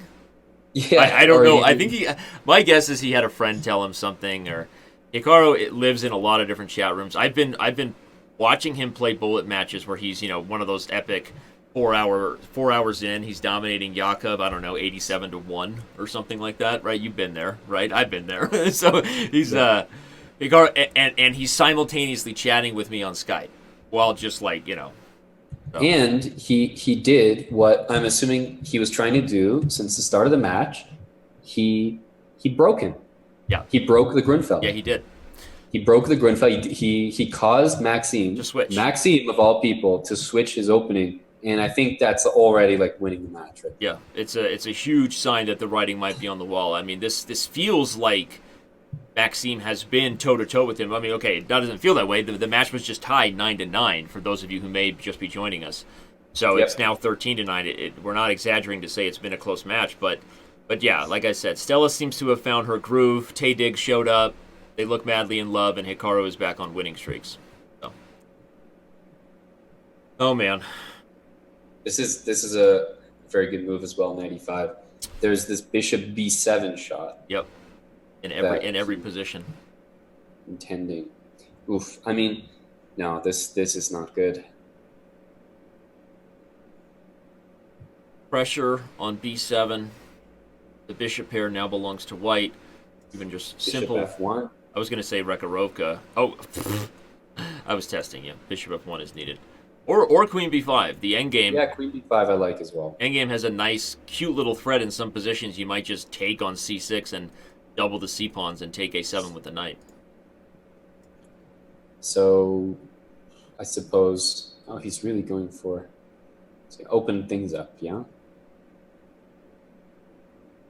Can I get away with bishop c6? I wanted it. I wanted it. I already called it. No, he's not going for it. The thing is, white is going to be better by so many ways here that he's probably trying to minimize the risk. Right. Because the bishop on g2 is very good. He's got the two bishops. He's got the f4, e4, e5. Pretty standard expansion of this pawn chain. Yep. And this is one of those positions where the bishop pair can really turn very dominant very quickly. Maxime doing his best to get the d-file, which is one way to compensate, but going to be very hard. In these positions, you can always play rook d1. Yeah, and simplify. And going to be very hard for the knights to compete with the bishops if what Amon said comes true. If the f and e pawns get rolling and the position remains open.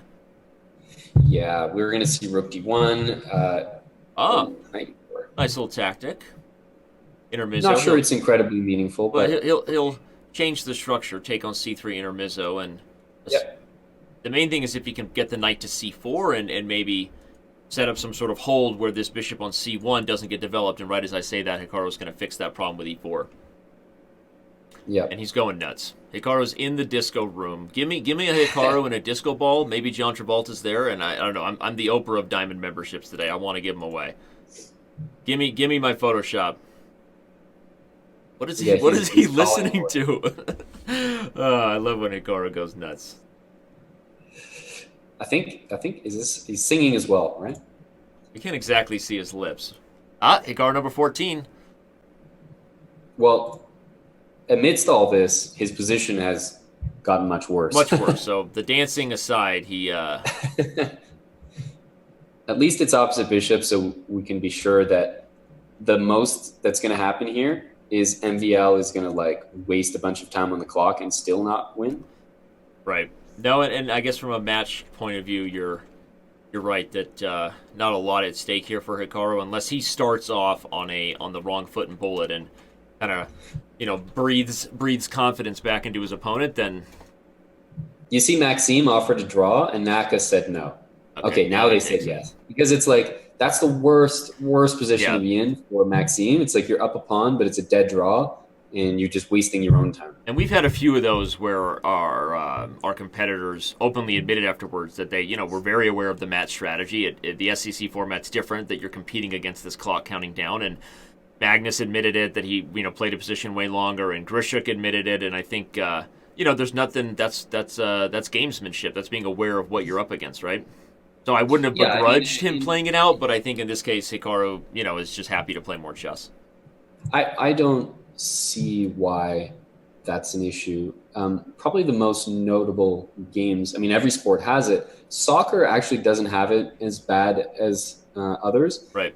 Football is the most, American football has the best example. I mean, they're just taking knees, spiking the ball, anything to waste the clock. Basketball, they're intentionally fouling. Right. And nobody blinks an eye for that. So I don't really have any issue with that. It's always frustrating to be on the receiving end of that treatment, but I don't have a problem with it myself.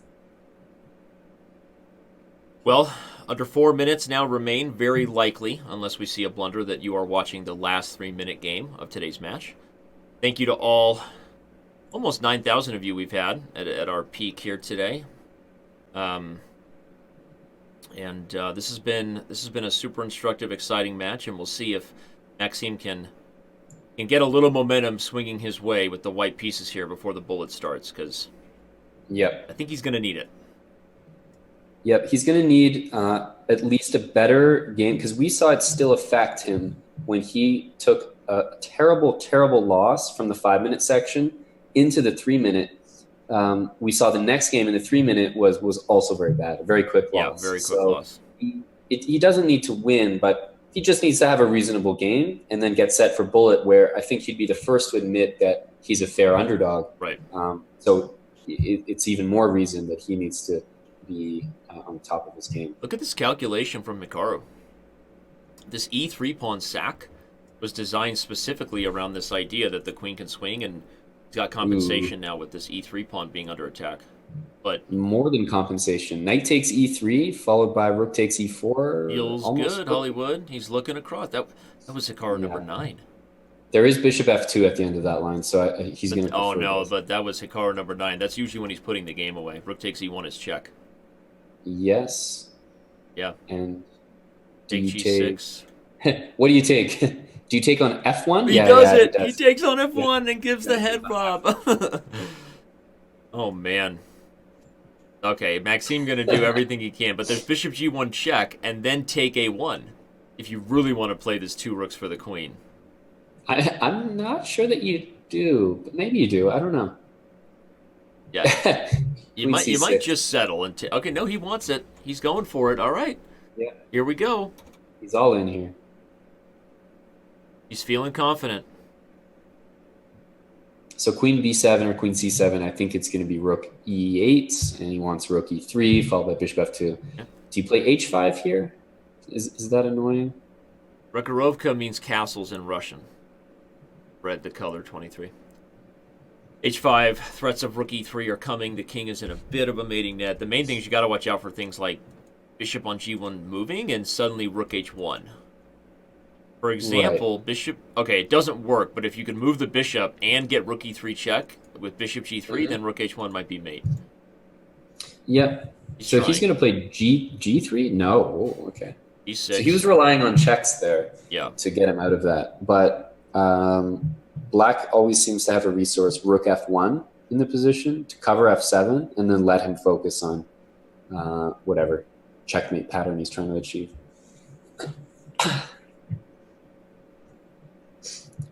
So queen f6 stops rook f1. Is that going to be a draw? Yeah, it looks like they might just have a tickle here. f7 is too weak, and I'm not sure what the official word is yet from our judge behind the scenes, manning the actual game timer, in case we ever have photo finishes. Is this the last game, or if they finish quickly, will they get another one? Well, MVL. I think Hikaru is very aware. Hikaru is actually... Well, MVL is the one who can choose the draw. Doesn't he want another game? Well, I think that's why Hikaru is sitting here and pausing. So Hikaru is the one who can make sure he doesn't get another one. In fact, I just saw Hikaru glance, Yeah, he's looking at the clock. and I think Hikaru saw that our official judge lets them know with every game how much time is left, and I think Hikaru knew that he was right there. And look at that gamesmanship! Wow, Hikaru Nakamura. No, he didn't know. He starts. We've aborted the game. We will officially let the players know that it's time for the break as Hikaru and the disco dance continues. How did he not know? He agreed right after. It was beautiful.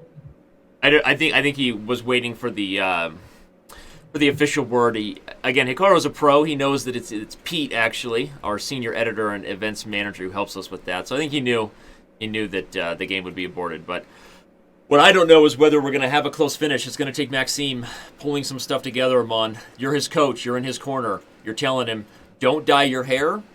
And what else?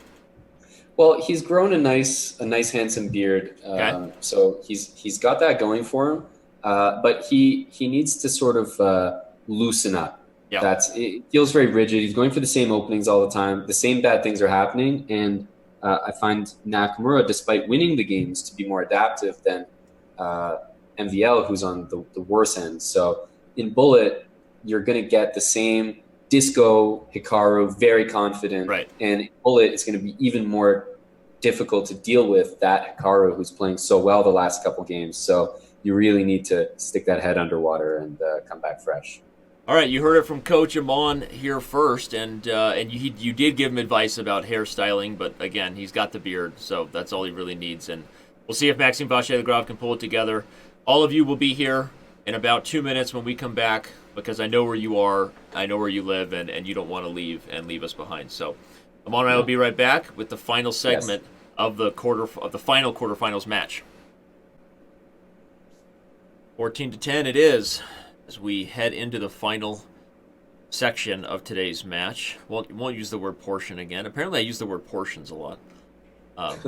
But in this final portion, Maxime might need some potion if he's gonna do something magical. Hikaru Nakamura, known as the best Bullet player, one of the best in history, for a reason. And you heard Amon's advice for all those of you who've been with us. The players are ready, and I believe really we don't need much more ado than to do it. Let's ado it.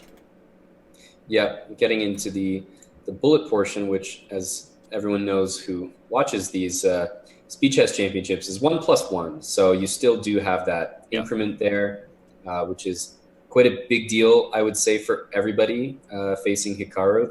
That's like a safety net. If this was regular Bullet, I think Hikaru would be a much bigger favorite. Well, the Gruenfeld continues, but now we see Maxime change it up with I believe that was move 8 castles is what made the difference, allowing White to play d5. But Hikaru playing like he knew this might be something Maxime tried, and still has a peasant advantage on the clock, more time than he started with. This already looks fantastic for Hikaru. h6 is hanging. Okay, h6 is hanging. I'm pretty sure that h6 is hanging, and he goes for it. Ooh. Knight takes d5. Love that move. I don't even care if it works. Good job. Neither does Naka though. Naka's like, I'm gonna He's mate got other you. things.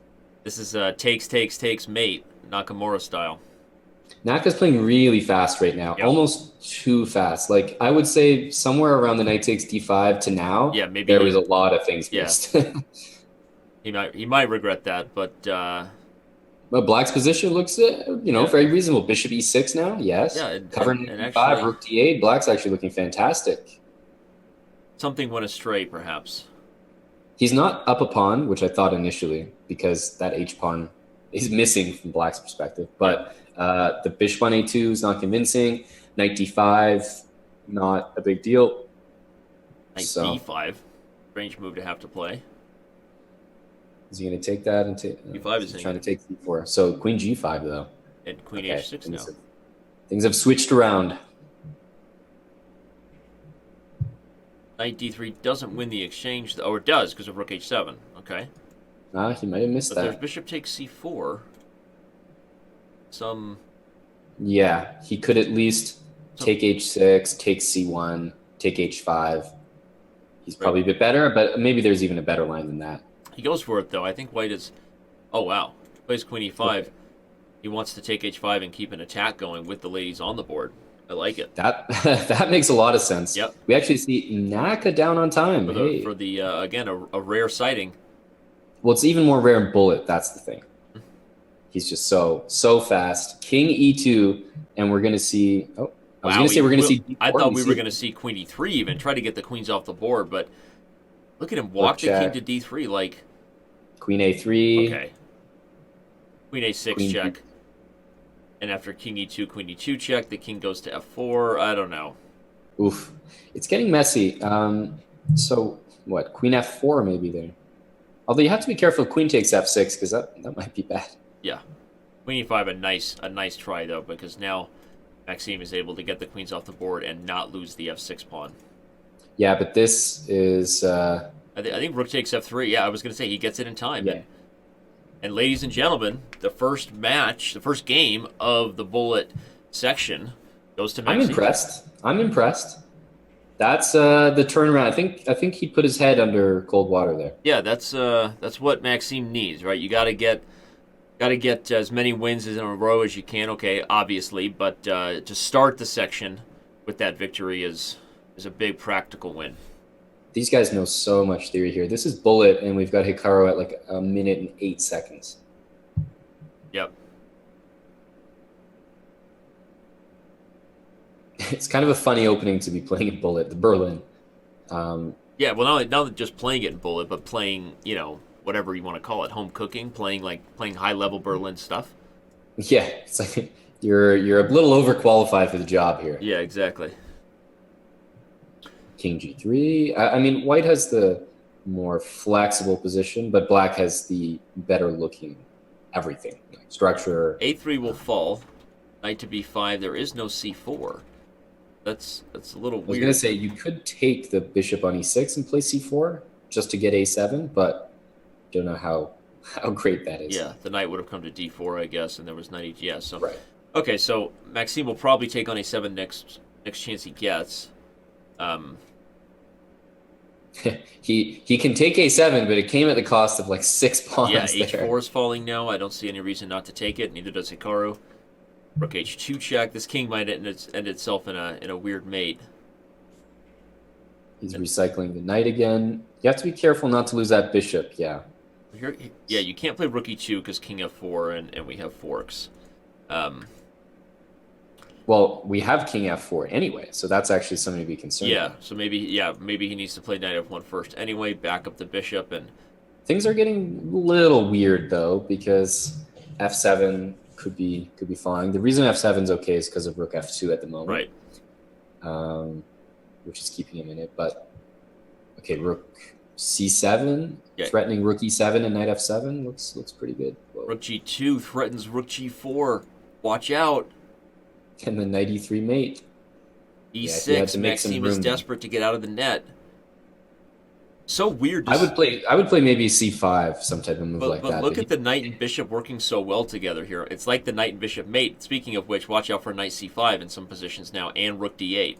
Yeah, I would play c5. Yeah, this Okay. is what I was saying. Just give me some space. I know I got like a ton of extra pawns here, Right. so It looks like Hikaru should have enough to get this one as long as he can avoid either perpetuals or weird bishop mates. But like I said, this is like a knight and bishop clinic as far as how they're coordinating together. And, you know, yeah. King c3 is safe though. King c3 is barely safe for now. For the moment. For Now now. it's his turn. King move, bishop b4 check.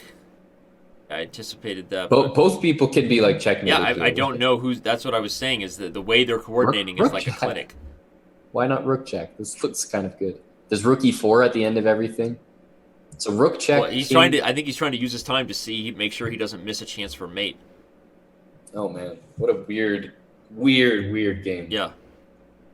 Okay, the bishop comes to e4, guarding b7. Hikaru. Okay, this has shifted. Now that the black king is safer than the white king, yeah, arguably. Knight f5 checks a threat. What? He wants to simplify, I guess, make sure he's not going to lose. Hikaru just sort of settles on the draw. I'm surprised like you are, but okay. Yeah, and Maxime is going to make sure that the game can't last too much longer. Get the pieces off the board. Wait 13 seconds. Why not? There he is. Playing match strategy, Hikaru. Why not? The Don't forget to take it though. Yeah, he trades and okay. Maxime won the first game of the bullet. If you happen to have just joined us, so this is not going to be one of those runaway trains for Hikaru at this point, given that Maxime is 1.5 out of the first 2 games. But if Hikaru's in a position where he can just start milking the clock a mon, as you said, you made your basketball reference. That's the equivalent of working the shot clock when you're up on the scoreboard, right? There's too much camaraderie in chess. That bishop endgame could have been played for 50 moves, for example. Yeah, if Hikaru really wanted to, because what do you think about that? What do you think about because you get +1 second and you get 50 moves? That's a long time. I think within reasonable opportunities to extend games, I don't think there's anything wrong with it from an ethical or whatever perspective. But okay, it would be a little weird to play on that much, but we have seen it. We saw, again, I think we saw Magnus play a king and rook ending. I don't remember. We've seen it before, right? And the thing is, though, in time controls with an increment, you almost never see it because they would flag each other ruthlessly. Don't get us wrong, right? If it was sudden death, and they wouldn't lose any sleep over it. But in increment, they're kind of like, There's no flagging. Yeah, there's no flagging. The thrill of the kill is gone. Yeah. Okay, so Hikaru, we're getting our first. MVL's got a good little 2-bishop setup, I would say. Yeah, and I was saying we're getting our first set of unique positions we've had in a while, and no more Gruenfeld theory. Yeah, you'll be hard pressed to get anyone to repeat things that much. You lose all your inhibitions when you play bullet. I think that's the bottom line. All your inhibitions go out the window. So if I need you to loan me some money, you're saying I just got to let you beat me a bullet. that's the best way. You did adopt me, so technically I could use a few bucks from my dad. Well, you get an allowance. All right, rook takes a7 and d7's coming. I think Hikaru is getting himself in a good position again. Bishop e5 also very strong. If this knight comes to this square, we've got 4 key modes on the loose. Okay, well, knight e5 he wants rook d4 followed by queen d6. I just drew some really cool colors though. Apologies. Rook e4, queen d5. Hikaru's still in the driver's seat, though, jokes aside. No, he definitely is. Queen can come to b7 with check. Am I crazy? I think it wins immediately. Not crazy. Just winning. Just winning. Not crazy, just winning. Will you remind everybody that you said that? Not crazy, just winning. All right, it's over. Hikaru gets a victory here, and he's going to move this match back to a 4-game lead. He's going to resign in his own interest. Well, as he should. Yeah, it's you're not out of that mathematical territory yet, right? As we switch over to our scoreboard view, and we have 19 and a half minutes left, roughly, on the clock. We'll keep an eye on our players here. I think it's still in the realm of possibility maybe to reach this 30, 37 games or so. Yeah, when they start playing long games like that in endgames, I think Yeah, that's gonna that's hurt gonna her. hurt if they mute you. Oh, wow. But when you get When you have games games where you like just that. blunder and now you have your first 5 game lead of the match, and Hikaru is. Jeez, okay, that was the quickest game. I saw Chessbait mention that maybe he's singing ABBA, so he's definitely the dancing queen when he gets rolling. Hikaru not afraid to roll with it. MVL has gotten crushed in 2 games that at least I can remember this match. Absolutely crushed. Yeah. And here, this looks, in general, one rule is that when you play bishop g4 in these London or like exchange Slav type of structures and you don't get to take the knight, it's a really bad sign. Indeed. 94. They'd have to play 9 games in the next 19 minutes if we're about to witness. Oh, this is history. Oh, this is terrible. Opposite bishop position, down a pawn. Hikaru could literally take 5 minutes off the game clock with this game. Not exaggerating. Oh my god, this is the worst situation. Yeah, he puts a rook on the c file. Plus, he can still lose. Right. Or maybe he will. Like that. That's the worst part about it, is that it's worse. Oh no. Yep. Yeah, this is very bad. Yeah, it's not even just that Hikaru is playing for the time, right? He's the only one who can win this position. Yeah, no, he's trying to win, no question about it. But the nice thing is that while he's trying to win, he's also accomplishing his goal of wasting time as well. Bishop f4, yeah.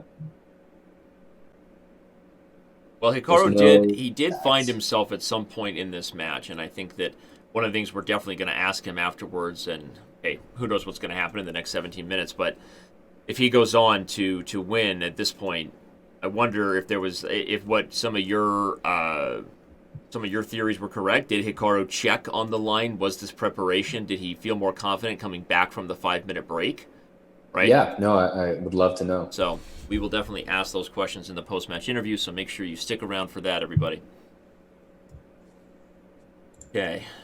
Rook to c8. I thought maybe he would play. No, he wants to bring the rook to this area with tempo. I don't think that Naka's too concerned about playing the best moves here. No, but I love this idea anyway. He forced Black to sort of give ground. D5, Very yes, and bring the king to E5 and then infiltrate. I really wanted to just swing the rook to A2 and give up the pawn, but you could have taken with check, and that would have prevented me from getting in. But here comes the rook in. Bishop F4 to give the check. Properly. Right, threatening rook B6 so that there's no rook D6. Rook to G7, very nice. Threatening rook G5. Now maybe bishop G5 is a threat to take H5. So Black's going to put the bishop on F3 and say, good night. Completely fine. Right, good afternoon, good evening, and good night. You can't beat me anymore. Here it comes. But at the same time, the position can be played forever. And okay. Oh, now very nice. So that's how you draw defensive technique there, getting the rooks off the board. You could even bring the king now to G2, and Hikaru really has no progress. I'm just going to say that if Naka had played that last bishop endgame for 50 moves, and if he plays this one for 50 moves, by the way, he can throw in like an F3. I'm just saying that's like a lot of time he could take off the clock. Yep. He's doing it this time. Is he? Well, look at him. Look at him go. His hair's blowing in the wind. So he's definitely a free spirit. Right? I wonder how this makes Twitch chat feel. Twitch chat feelings, let yourself be known. Chess TV chat feelings, watching Tampa Chess give advice for the last hour and a half on.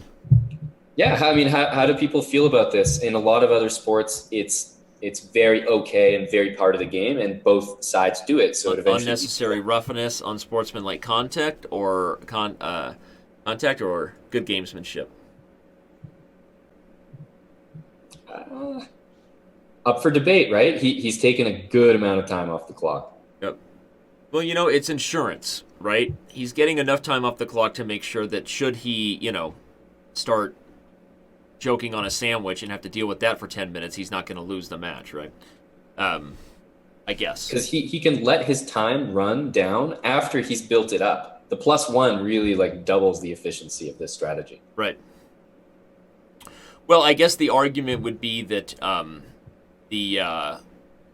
I don't think it's the best for your chess to do this strategy.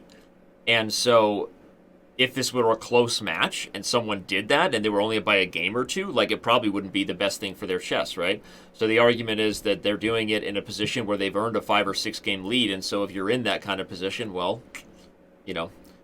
But Yeah, it would be like if it was tied 100-100 in basketball and then you intentionally fouled. It's like, what are you doing? it wouldn't You're make a not lot even of winning. sense, right? Yeah, no, that's definitely true. Yeah. I think that this naturally causes everybody to be pro MVL, Right. like a little bit of like, Well, I cheer. mean, at this point, you're kind of rooting anyway for the underdog because you can't not, given that they're down by 5 games, and unless you're This is totally bad again, totally though. heartless, I don't know. This is a really bad position. I mean, you're not better. I mean, maybe you're barely better, but that's even worse. So you think that you should play it on, but realistically, you're not going to beat Naka here. You're going to waste so much time on the clock. I think this is terrible. Well, I think if you're Maxime too, the next time you get to play Hikaru in this format, which at this point they seem to get paired every year in the quarterfinals, so you would say maybe Hikaru's saying he's a little bit afraid of Maxime. Maybe he actually does think Maxime is capable of a comeback and respects that. So you take what you can. It's a mini win to say, well, I got to put myself in a better spot in these bullet time controls, or I have no chance to beat Nakamura, which is true. And after rook f1 he lost the house on the queen side here. He allowed queen b7, queen takes a7, and sometimes I think that my pawn is defended because I've got 2 pieces on the 7th, but it's like this X-ray where, of course, you hide your queen behind your own rook and you can just grab all these pawns. He's up a pawn here. Yep. Again, is this giving him false hope? Like he's going to try to win now and waste even more time? Who knows? So you're but saying that was definitely a blunder. Hikaru gave up the pawn on purpose? I would like to think that he's that good, but I'm not sure about that. He might be. I wouldn't put it past him. Because this is so hard to win. The rook just goes to d2. You have all the pressure on f2. You can collect b3 whenever you want. Yep. It's just you're frustrating the guy. He's not going to win. Yeah, it's really really tough situation at the end for the MVL corner here. Because these games, he's not getting big advantages, but he's getting something. And Hikaru's not even agreeing to a draw from a worse position. Yeah.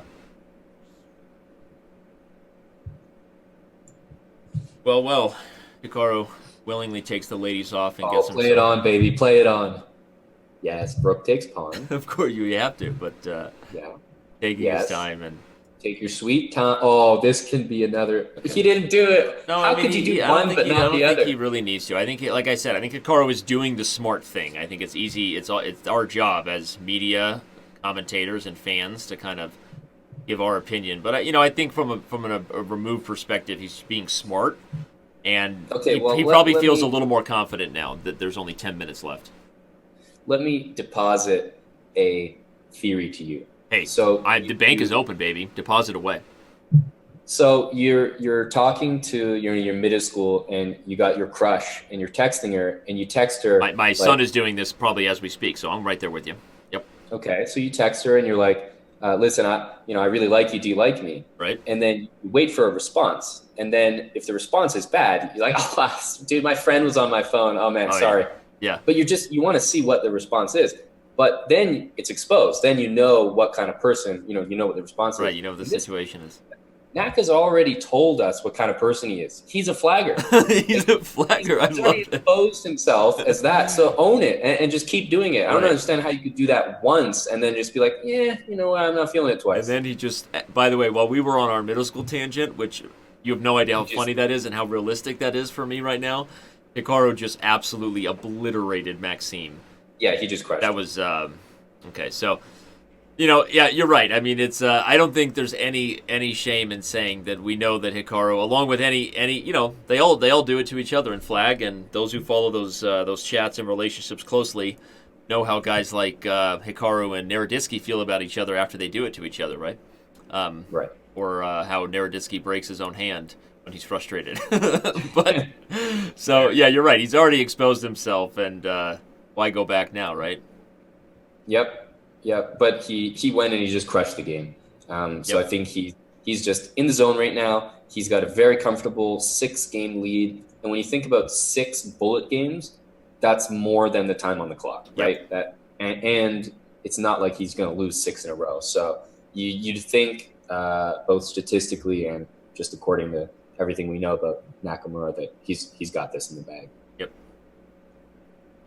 Well, it'll definitely be interesting to talk to the players afterwards. I think Maxime would say he really felt like he was in the match, and clearly a couple of games got away from him, and then he couldn't stop the bleeding. But we'll definitely be asking some opening specific questions for those stronger, maybe more experienced players who are kind of curious on the preparation and approach they had in the Gruenfeld. Yeah, we got two main openings to quiz them on. Exactly, yeah.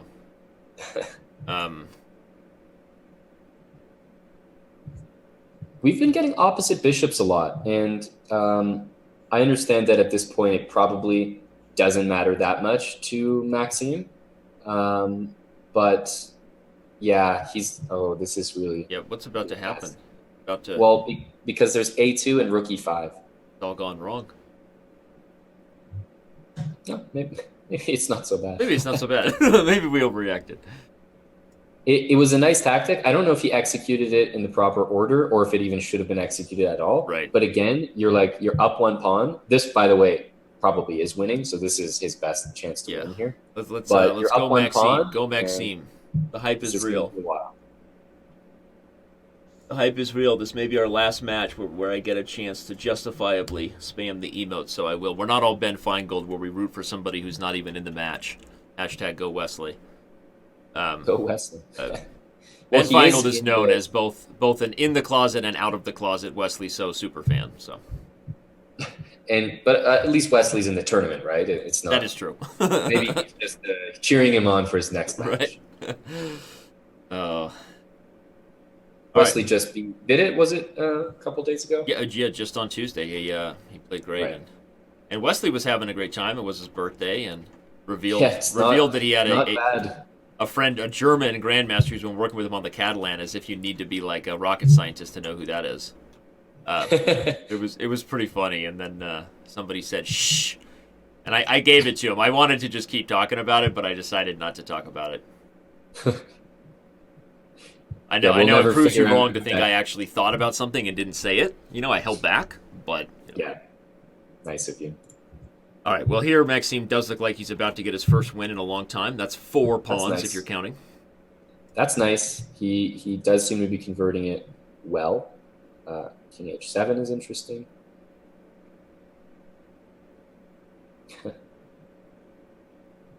Yeah, and we're going to see the staircase. The staircase. The Rookarama, Nakamura. The staircase. Look at this. This could be look at Maxime is now trolling Hikaru a little bit. He knows the match is over and he's gonna milk his victory here. This is kind of fun. I'm enjoying it. I'm enjoying it.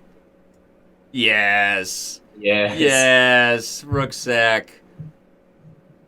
Hikaru plays it out to mate. King H. Now he's gonna sit, and then after King H6, Queen H7, mate. Well, I've seen Naka disconnect in situations like this before, so let's hope that's true. Oh man. Okay. But he's got a very healthy lead, and 5 minutes left in the match. Yeah, it's ticking down under 6 minutes. I agree with Ob's Mind Prof. If he had promoted to a knight, then it would have been fun. It would have been fun, but it would have taken him way too long to win. Yeah.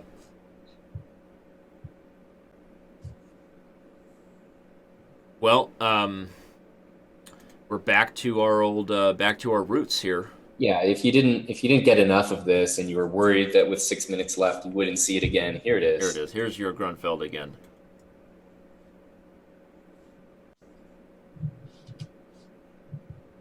Diamond member Tip and Shimmy saying he thought MVO would perform better today, but Hikaru a beast. Yeah, I don't know that it's a lot of taking away from Maxime as much as it is Hikaru being the animal that he is. Yeah, it didn't feel that way though. Right at the start, we were actually. This match was tied at 9 games apiece. Again, we have 9,000 of you with us. Thank you so much. Remember all your donations. If you decide one last time to stuff Hikaru's pockets with a few more dollars, go directly to the players. That prize fund bar you see. But no, this match was tied at 9 games apiece, and since then, it has been just a complete turnaround. Yeah, he started to turn it around in the late 3-minute portion, and then he basically continued his dominance in the bullet. But really, I would say it was the 3-minute second half that just changed the flow of the match. Dingley Ren was not in this tournament, rickety cricket, but he was invited and actually wanted to play, confirmed, but talked with him and his manager, and we hope to have Ding in future years. He was in and then decided it was not going to work with his schedule, so... Ding is he just played the Olympiad. He's still on crutches. We saw him from the Norway hip thing, right? Yeah, so he's still walking around with crutches, and he still can't lose. He's a beast. He's a beast. But you usually add a few different types of players to the Speed Chess Champion, like having Duda in this year is fantastic. I mean, talk about surprises, talk about things that have gotten us super excited for what will be the finals weekend, of course, November 30th through December 2nd. The Duda match. Yep. For sure. There's the opening of I've lost the match. Finally, we see the hippo. Opening, I know I've lost the match. Here comes the hippo. We will see how this one finishes. While we have all of you remember, this is the last Speed Chess Championship match. This quarterfinals matchup sets our field. The Final Four is decided, and it will all go down the first weekend of December. As we said, quarterfinals have been set besides this matchup, and that means Hikaru Nakamura will be moving on to face Levon Aronian. Young Christoph Duda will be playing Wesley So on the right side of the bracket there. So there you have it. And while we have all of you again, some of you who may not know that the next big event here on Chess.com is on Sunday, where myself, along with Jen Shahadi and a couple of poker superstars that you may know, we'll be having some awesome fun in Hand and Brain and announcing the winner to the Platinum Pass tournament. So make sure you're here on Sunday. Very much looking forward to that and hope you're here. 2 minutes left. 2 minutes left in this match. We saw Nak actually hang a piece there momentarily as he as very comfortable looks like in this match, and that's just another tactic. Rook C1 is pretty nice here. Probably he's going to just resign, yeah. And I'm not sure how many games we'll get, but they've been playing pretty fast. Probably one more game if it goes the distance here.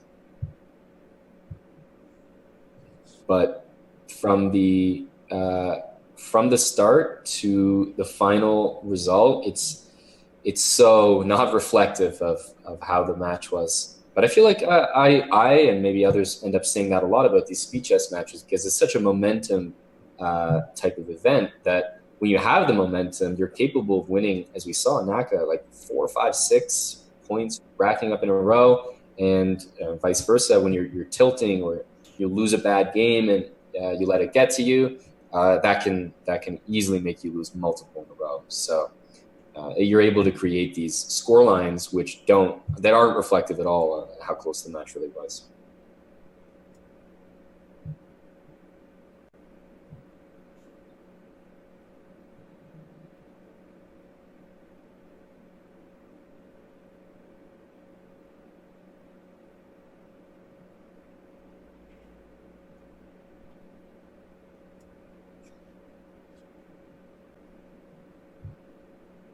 Right.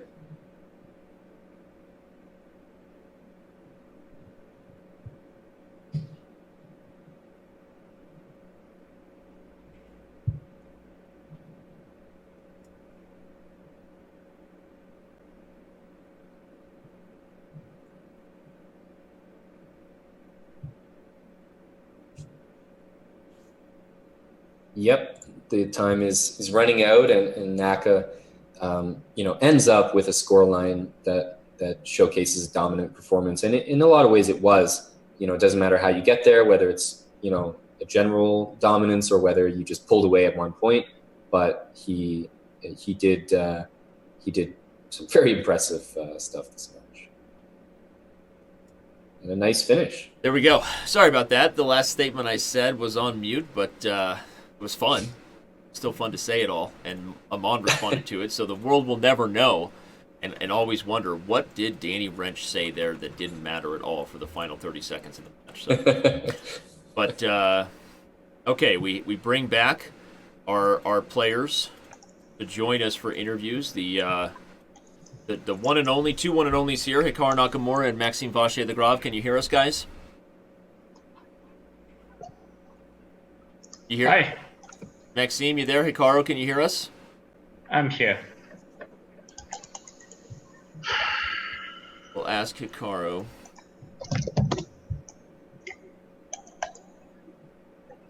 He can't hear us. How?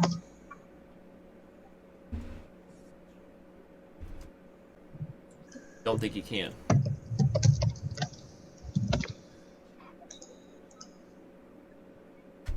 Well, as Hikaru kind of works on his sound there, Maxime, we'll ask you. Okay, obviously this was a match that, for the most part, felt just super close, and either anytime one of the players won two in a row, it seemed like the other person just returned the favor and bounced right back. The match was tied at 9 games apiece, and it looked like neither player was going to let the other one get away too far. But what happened there? As you had a couple bad games in a row, was it just hard to recover, or do you feel like Hikaru maybe figured something out in this constant Gruenfeld battle you guys had going on? What's your assessment on where some of these games started to get away from you, Maxime? It's hard to say. The match was pretty close indeed, but then, I mean, probably I was putting too much energy at the start, and by that point I was already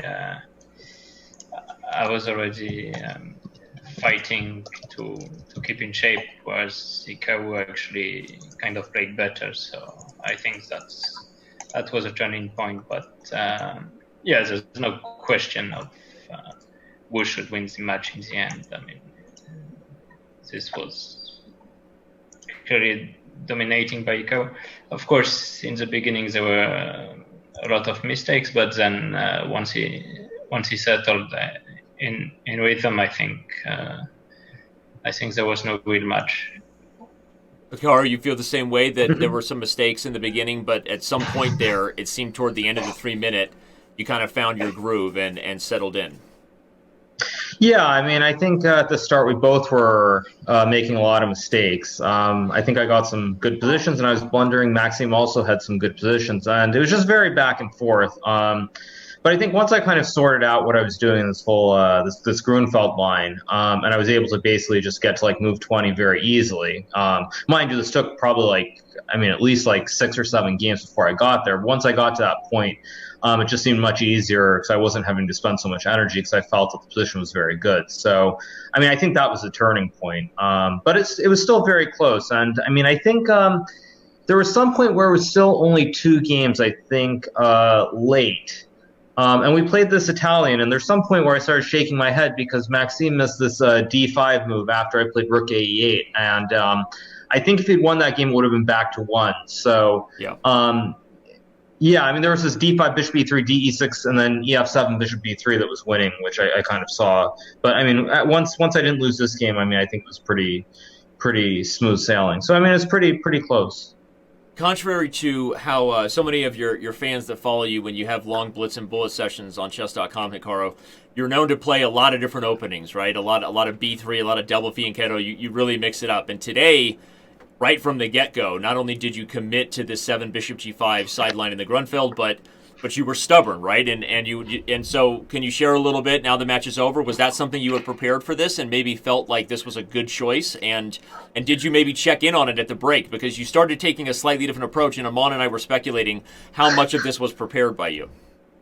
Yeah, I mean, I knew that this whole knight c6 line is supposed to be bad for black. So, I mean, that's kind of the reason I kept playing it, is because I knew that it was not the most precise way to equalize. And so, kind of, I mean, at the start, it felt like I really started off badly with this king walk to like h3 or whatever it was. So, yeah, it was just I felt the position was very good, and I mean, I feel like if there's a position where I don't really believe in it for my opponent and they keep playing it, then I might as well keep going into it.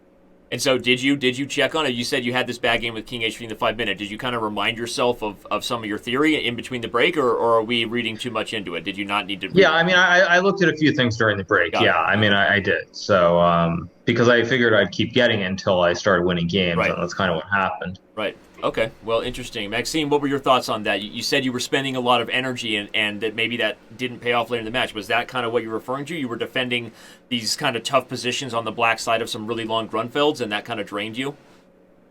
No, I just think, all the games, the Italians, all the games I was spending a lot of energy not to blunder things. Well, I still did, but to put as much pressure as I could. And yeah, at some point I just didn't have the stamina. Right. Amon? Well, you covered a lot of the questions in terms of the match, Danny, but I guess another thing that just happened was Norway Chess just announced a pretty interesting format. So I guess to both of the players, sort of curious what your thoughts are on a no increment format introducing Armageddon, trying to reduce draws. What are your guys' thoughts on that format? You go first. Oh, sure. Yeah. Okay. I mean, I think it's interesting. I haven't looked at it very closely. I think you got like half point for a draw, and then you got like 1 point or half point for the rapid. So I think it's an interesting idea. I mean, I don't know what exactly is time control. I think it's 2 hours flat for the 2 hours for both sides. Yeah. Okay. So I mean, I think this can work, but I still feel like if you have some game that goes 4 hours, it's going to be a little bit difficult on the players. So from that standpoint, I don't know about it. But overall, I think anytime there are new ideas that are being tried, it's a good thing. So just looking forward to seeing what happens in Norway. Yeah. What do you think, Maxime? Yeah, I've already given some of my thoughts actually today, but I'll just repeat them. Yeah, like Hikaru, I think it's always a good idea to have new formats being tested, and this might very well be a step in the right direction, looking for the future. And well, I don't want to be biased before we test it, but I feel like it's not completely ideal to give so much importance to Armageddon when in general we're trying to avoid them at all cost. I mean, trying to play a lot of tiebreak games before it gets to there. So, it will be interesting to experiment. But yeah, I was more enthusiastic with Stam's idea. That was if you make a draw, you reverse colors, you play rapid game, and if it's still a draw, you go back and forth until you get a winner. That actually I could like. Of course, when it comes to Norway Chess, I don't think they have actually the time to implement this because of the TV format. But in general, this I would like very much to see experimented one day. That's a good point. Yeah, the TV format, and we see Hikaru. You're a great multitasker. Which we speculated during the match what you were doing. Speaking of things not chess related, but Amon led the way with a non-match question, so I'll follow up. What music were you both listening to? Hikaru, you were really going there for a while. We speculated maybe some disco, maybe some ABBA. No, I mean ABBA doesn't have that kind of rhythm to it. Okay. No, actually, it was very traditional. I was just listening to some rock. It was mainly Springsteen and Bon Jovi, then a little bit of Clearwater Creedence Revival. You just described like my dream playlist. I love it, Maxime. And I think at some point also you could hear me. I was actually on YouTube and started playing Nirvana, of course, Teen Spirit naturally. Classic. So there's that as well. Good get pumped up song. Maxime, what about you? It's hard to say simply because those were songs for my playlist, and there's like kind of all kind of artists, all kind of. Is it like American? Music styles. Mostly American, mostly rock, but some other stuff as well. Got it. Well, obviously, this has been, I think, maybe our most viewed match of the quarterfinals, and a lot of support for you guys from the fans on both sides. And you guys really entertained us all day with some really exciting motives. We know it didn't work out exactly how you wanted to, Maxime, but Hikaru, congratulations. You're obviously moving on, so we have to ask, as we always do, to bring this to a close. As you look at the quarterfinals being done, you now have Levon Aronian in the semifinals. How do you feel about that matchup with Levon making it as far as he ever has, right, having played in this event since its beginning? And have you ever played Levon in this type of match and in a bullet session like this? Yeah, I mean, I think I played Levon a couple of times on ICC like many years ago, maybe like around 2002 or 2003. So it's been a very long time. I think, of course, Levon's very strong, but I don't know what to expect in the 3-1 and especially in the bullet, because I really haven't seen what he's done. I mean, I know he lost the match to Jan, but I haven't really followed much. So it's just going to be very interesting. I think. As I always say, if I keep it close till the 3+1 and especially the bolt, then I think I'm going to have good chances. As you look at across the bracket there, you have your choice between Jan-Christoph Duda or Wesley So. Obviously, we've seen Duda really kind of come on the scene here, at least as far as the global chess following is concerned. Guys like you and Maxime probably have seen Duda coming for a while, but he's really started to make a name for himself. He upset both Karyakin and Grishuk. What do you think the chances are he makes it all the way to the finals? Yeah, I mean, I think he's got a good shot. I felt that Wesley was not very convincing against Vidit in that match. I mean, the match went very smoothly for him, but I felt that he was in quite a bit of trouble in many games, and Vidit simply didn't put him away like he should have. So I think it's going to be very close. I have actually played Duda quite a few times on Chess.com recently, so I think he's got good chances. And I mean, considering the way that he somehow pulled out that match against Grishuk, I kind of would like to play him in the final. It'd be refreshing, something different. Yeah. Well, we have a request from our French broadcast. Remind all of those of you who are here, maybe you didn't know that we cover these matches in numerous different languages, that Maxime, you maybe stick around and join Kevin Bourdi on the official French language coverage. Would you be willing to? Fair enough. Fair enough. Okay, Maxime. Yeah, fair enough. You're awesome. Hikaru, you're also awesome. Thank you both for being such great professionals. We wish you the best of luck, of course, in the finals and semifinals, Hikaru. And Maxime, thanks for sticking around. Yeah, thanks, and see you in Isle of Man, Hikaru. Yeah, exactly. I was waiting for Danny to say that. You know what? You're right. I should have mentioned that. In fact, I'm going to do that. I actually had it. Now that I have you both here, both these guys are going to be in the Isle of Man. And believe it or not, I was prepared for that because I've got it right up here, the whole players list of all of you guys who are going to be in the Isle of Man. And the main question is, are you here?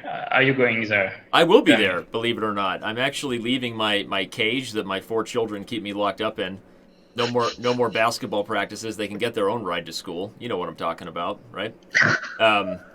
I will be joining you guys, and we're gonna try to do some special kind of stuff in between each games, and try to really give a lot of different content to the fans, working with you guys with interviews. So there you go. If you didn't know what the next big event is for Chess.com, besides the poker one this weekend, we've got the Isle of Man International. Look at that list there.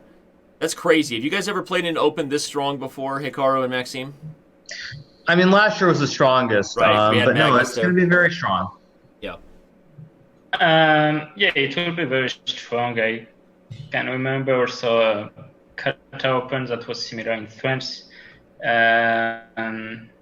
Also, maybe one Gibraltar edition was extremely strong as well. But I mean, when you have 20 players over 2,700 or something like this, you're in for a good fight. Right. Well, thanks for that reminder, Maxime and Hikaru. You guys are helping me be a more a better host, so really appreciate it. Yeah, we're taking your place at some point. At some point, you both will. Thank God, right? I mean, I'm not kidding about that, and but that's for another discussion. And that gives, now I get to call you guys out and say, now when I hear it from all the fans and say, Danny, why aren't Maxime and Hikaru streaming? What am I supposed to tell them? They want more Hikaru and Maxime. I mean, okay. I mean, I guess the first way I would answer that just quickly would be that I've just been trying to focus on chess. But for me, for whatever reason, it seems like the more serious I get, the more I study, the worse I do. So maybe I'll start streaming more, because then my results might start actually like looking somewhat decent. Well, we miss you, and thanks for the humor. Maxime, what about you? Why aren't you streaming? I should. I definitely should. And well, I promise you guys I will. But it just, I just didn't get around to do it yet. With all sort of tournaments coming up. Yep. It takes, of course, a couple of days back to settle at home, and then it's already time to leave again. So I'm hoping to find some time. At least before the end of the year. I owe you guys that. No, we're just teasing, but seriously, thanks for reminding me of the Isle of Man. I'll see you both there. And you guys probably get more followers even when you're not streaming because people are anticipating it that much. So people can go and follow your Twitch channels right now, twitch.tv/GM Hikaru. And yours is twitch.tv/ what is it? Is it MVL Chess or Leon Beast? I suppose so. I'll tell you that. There you go. We'll give it in the chat. So. All right, well, this has been a lot of fun. Thanks, guys. Maxime, I'm going to go ahead and kind of bring the English call to a close, but if you stay on the Zoom call, Kevin will grab you here in just a moment. Of course. All right. Yeah. Bye, guys. Bye. Bye.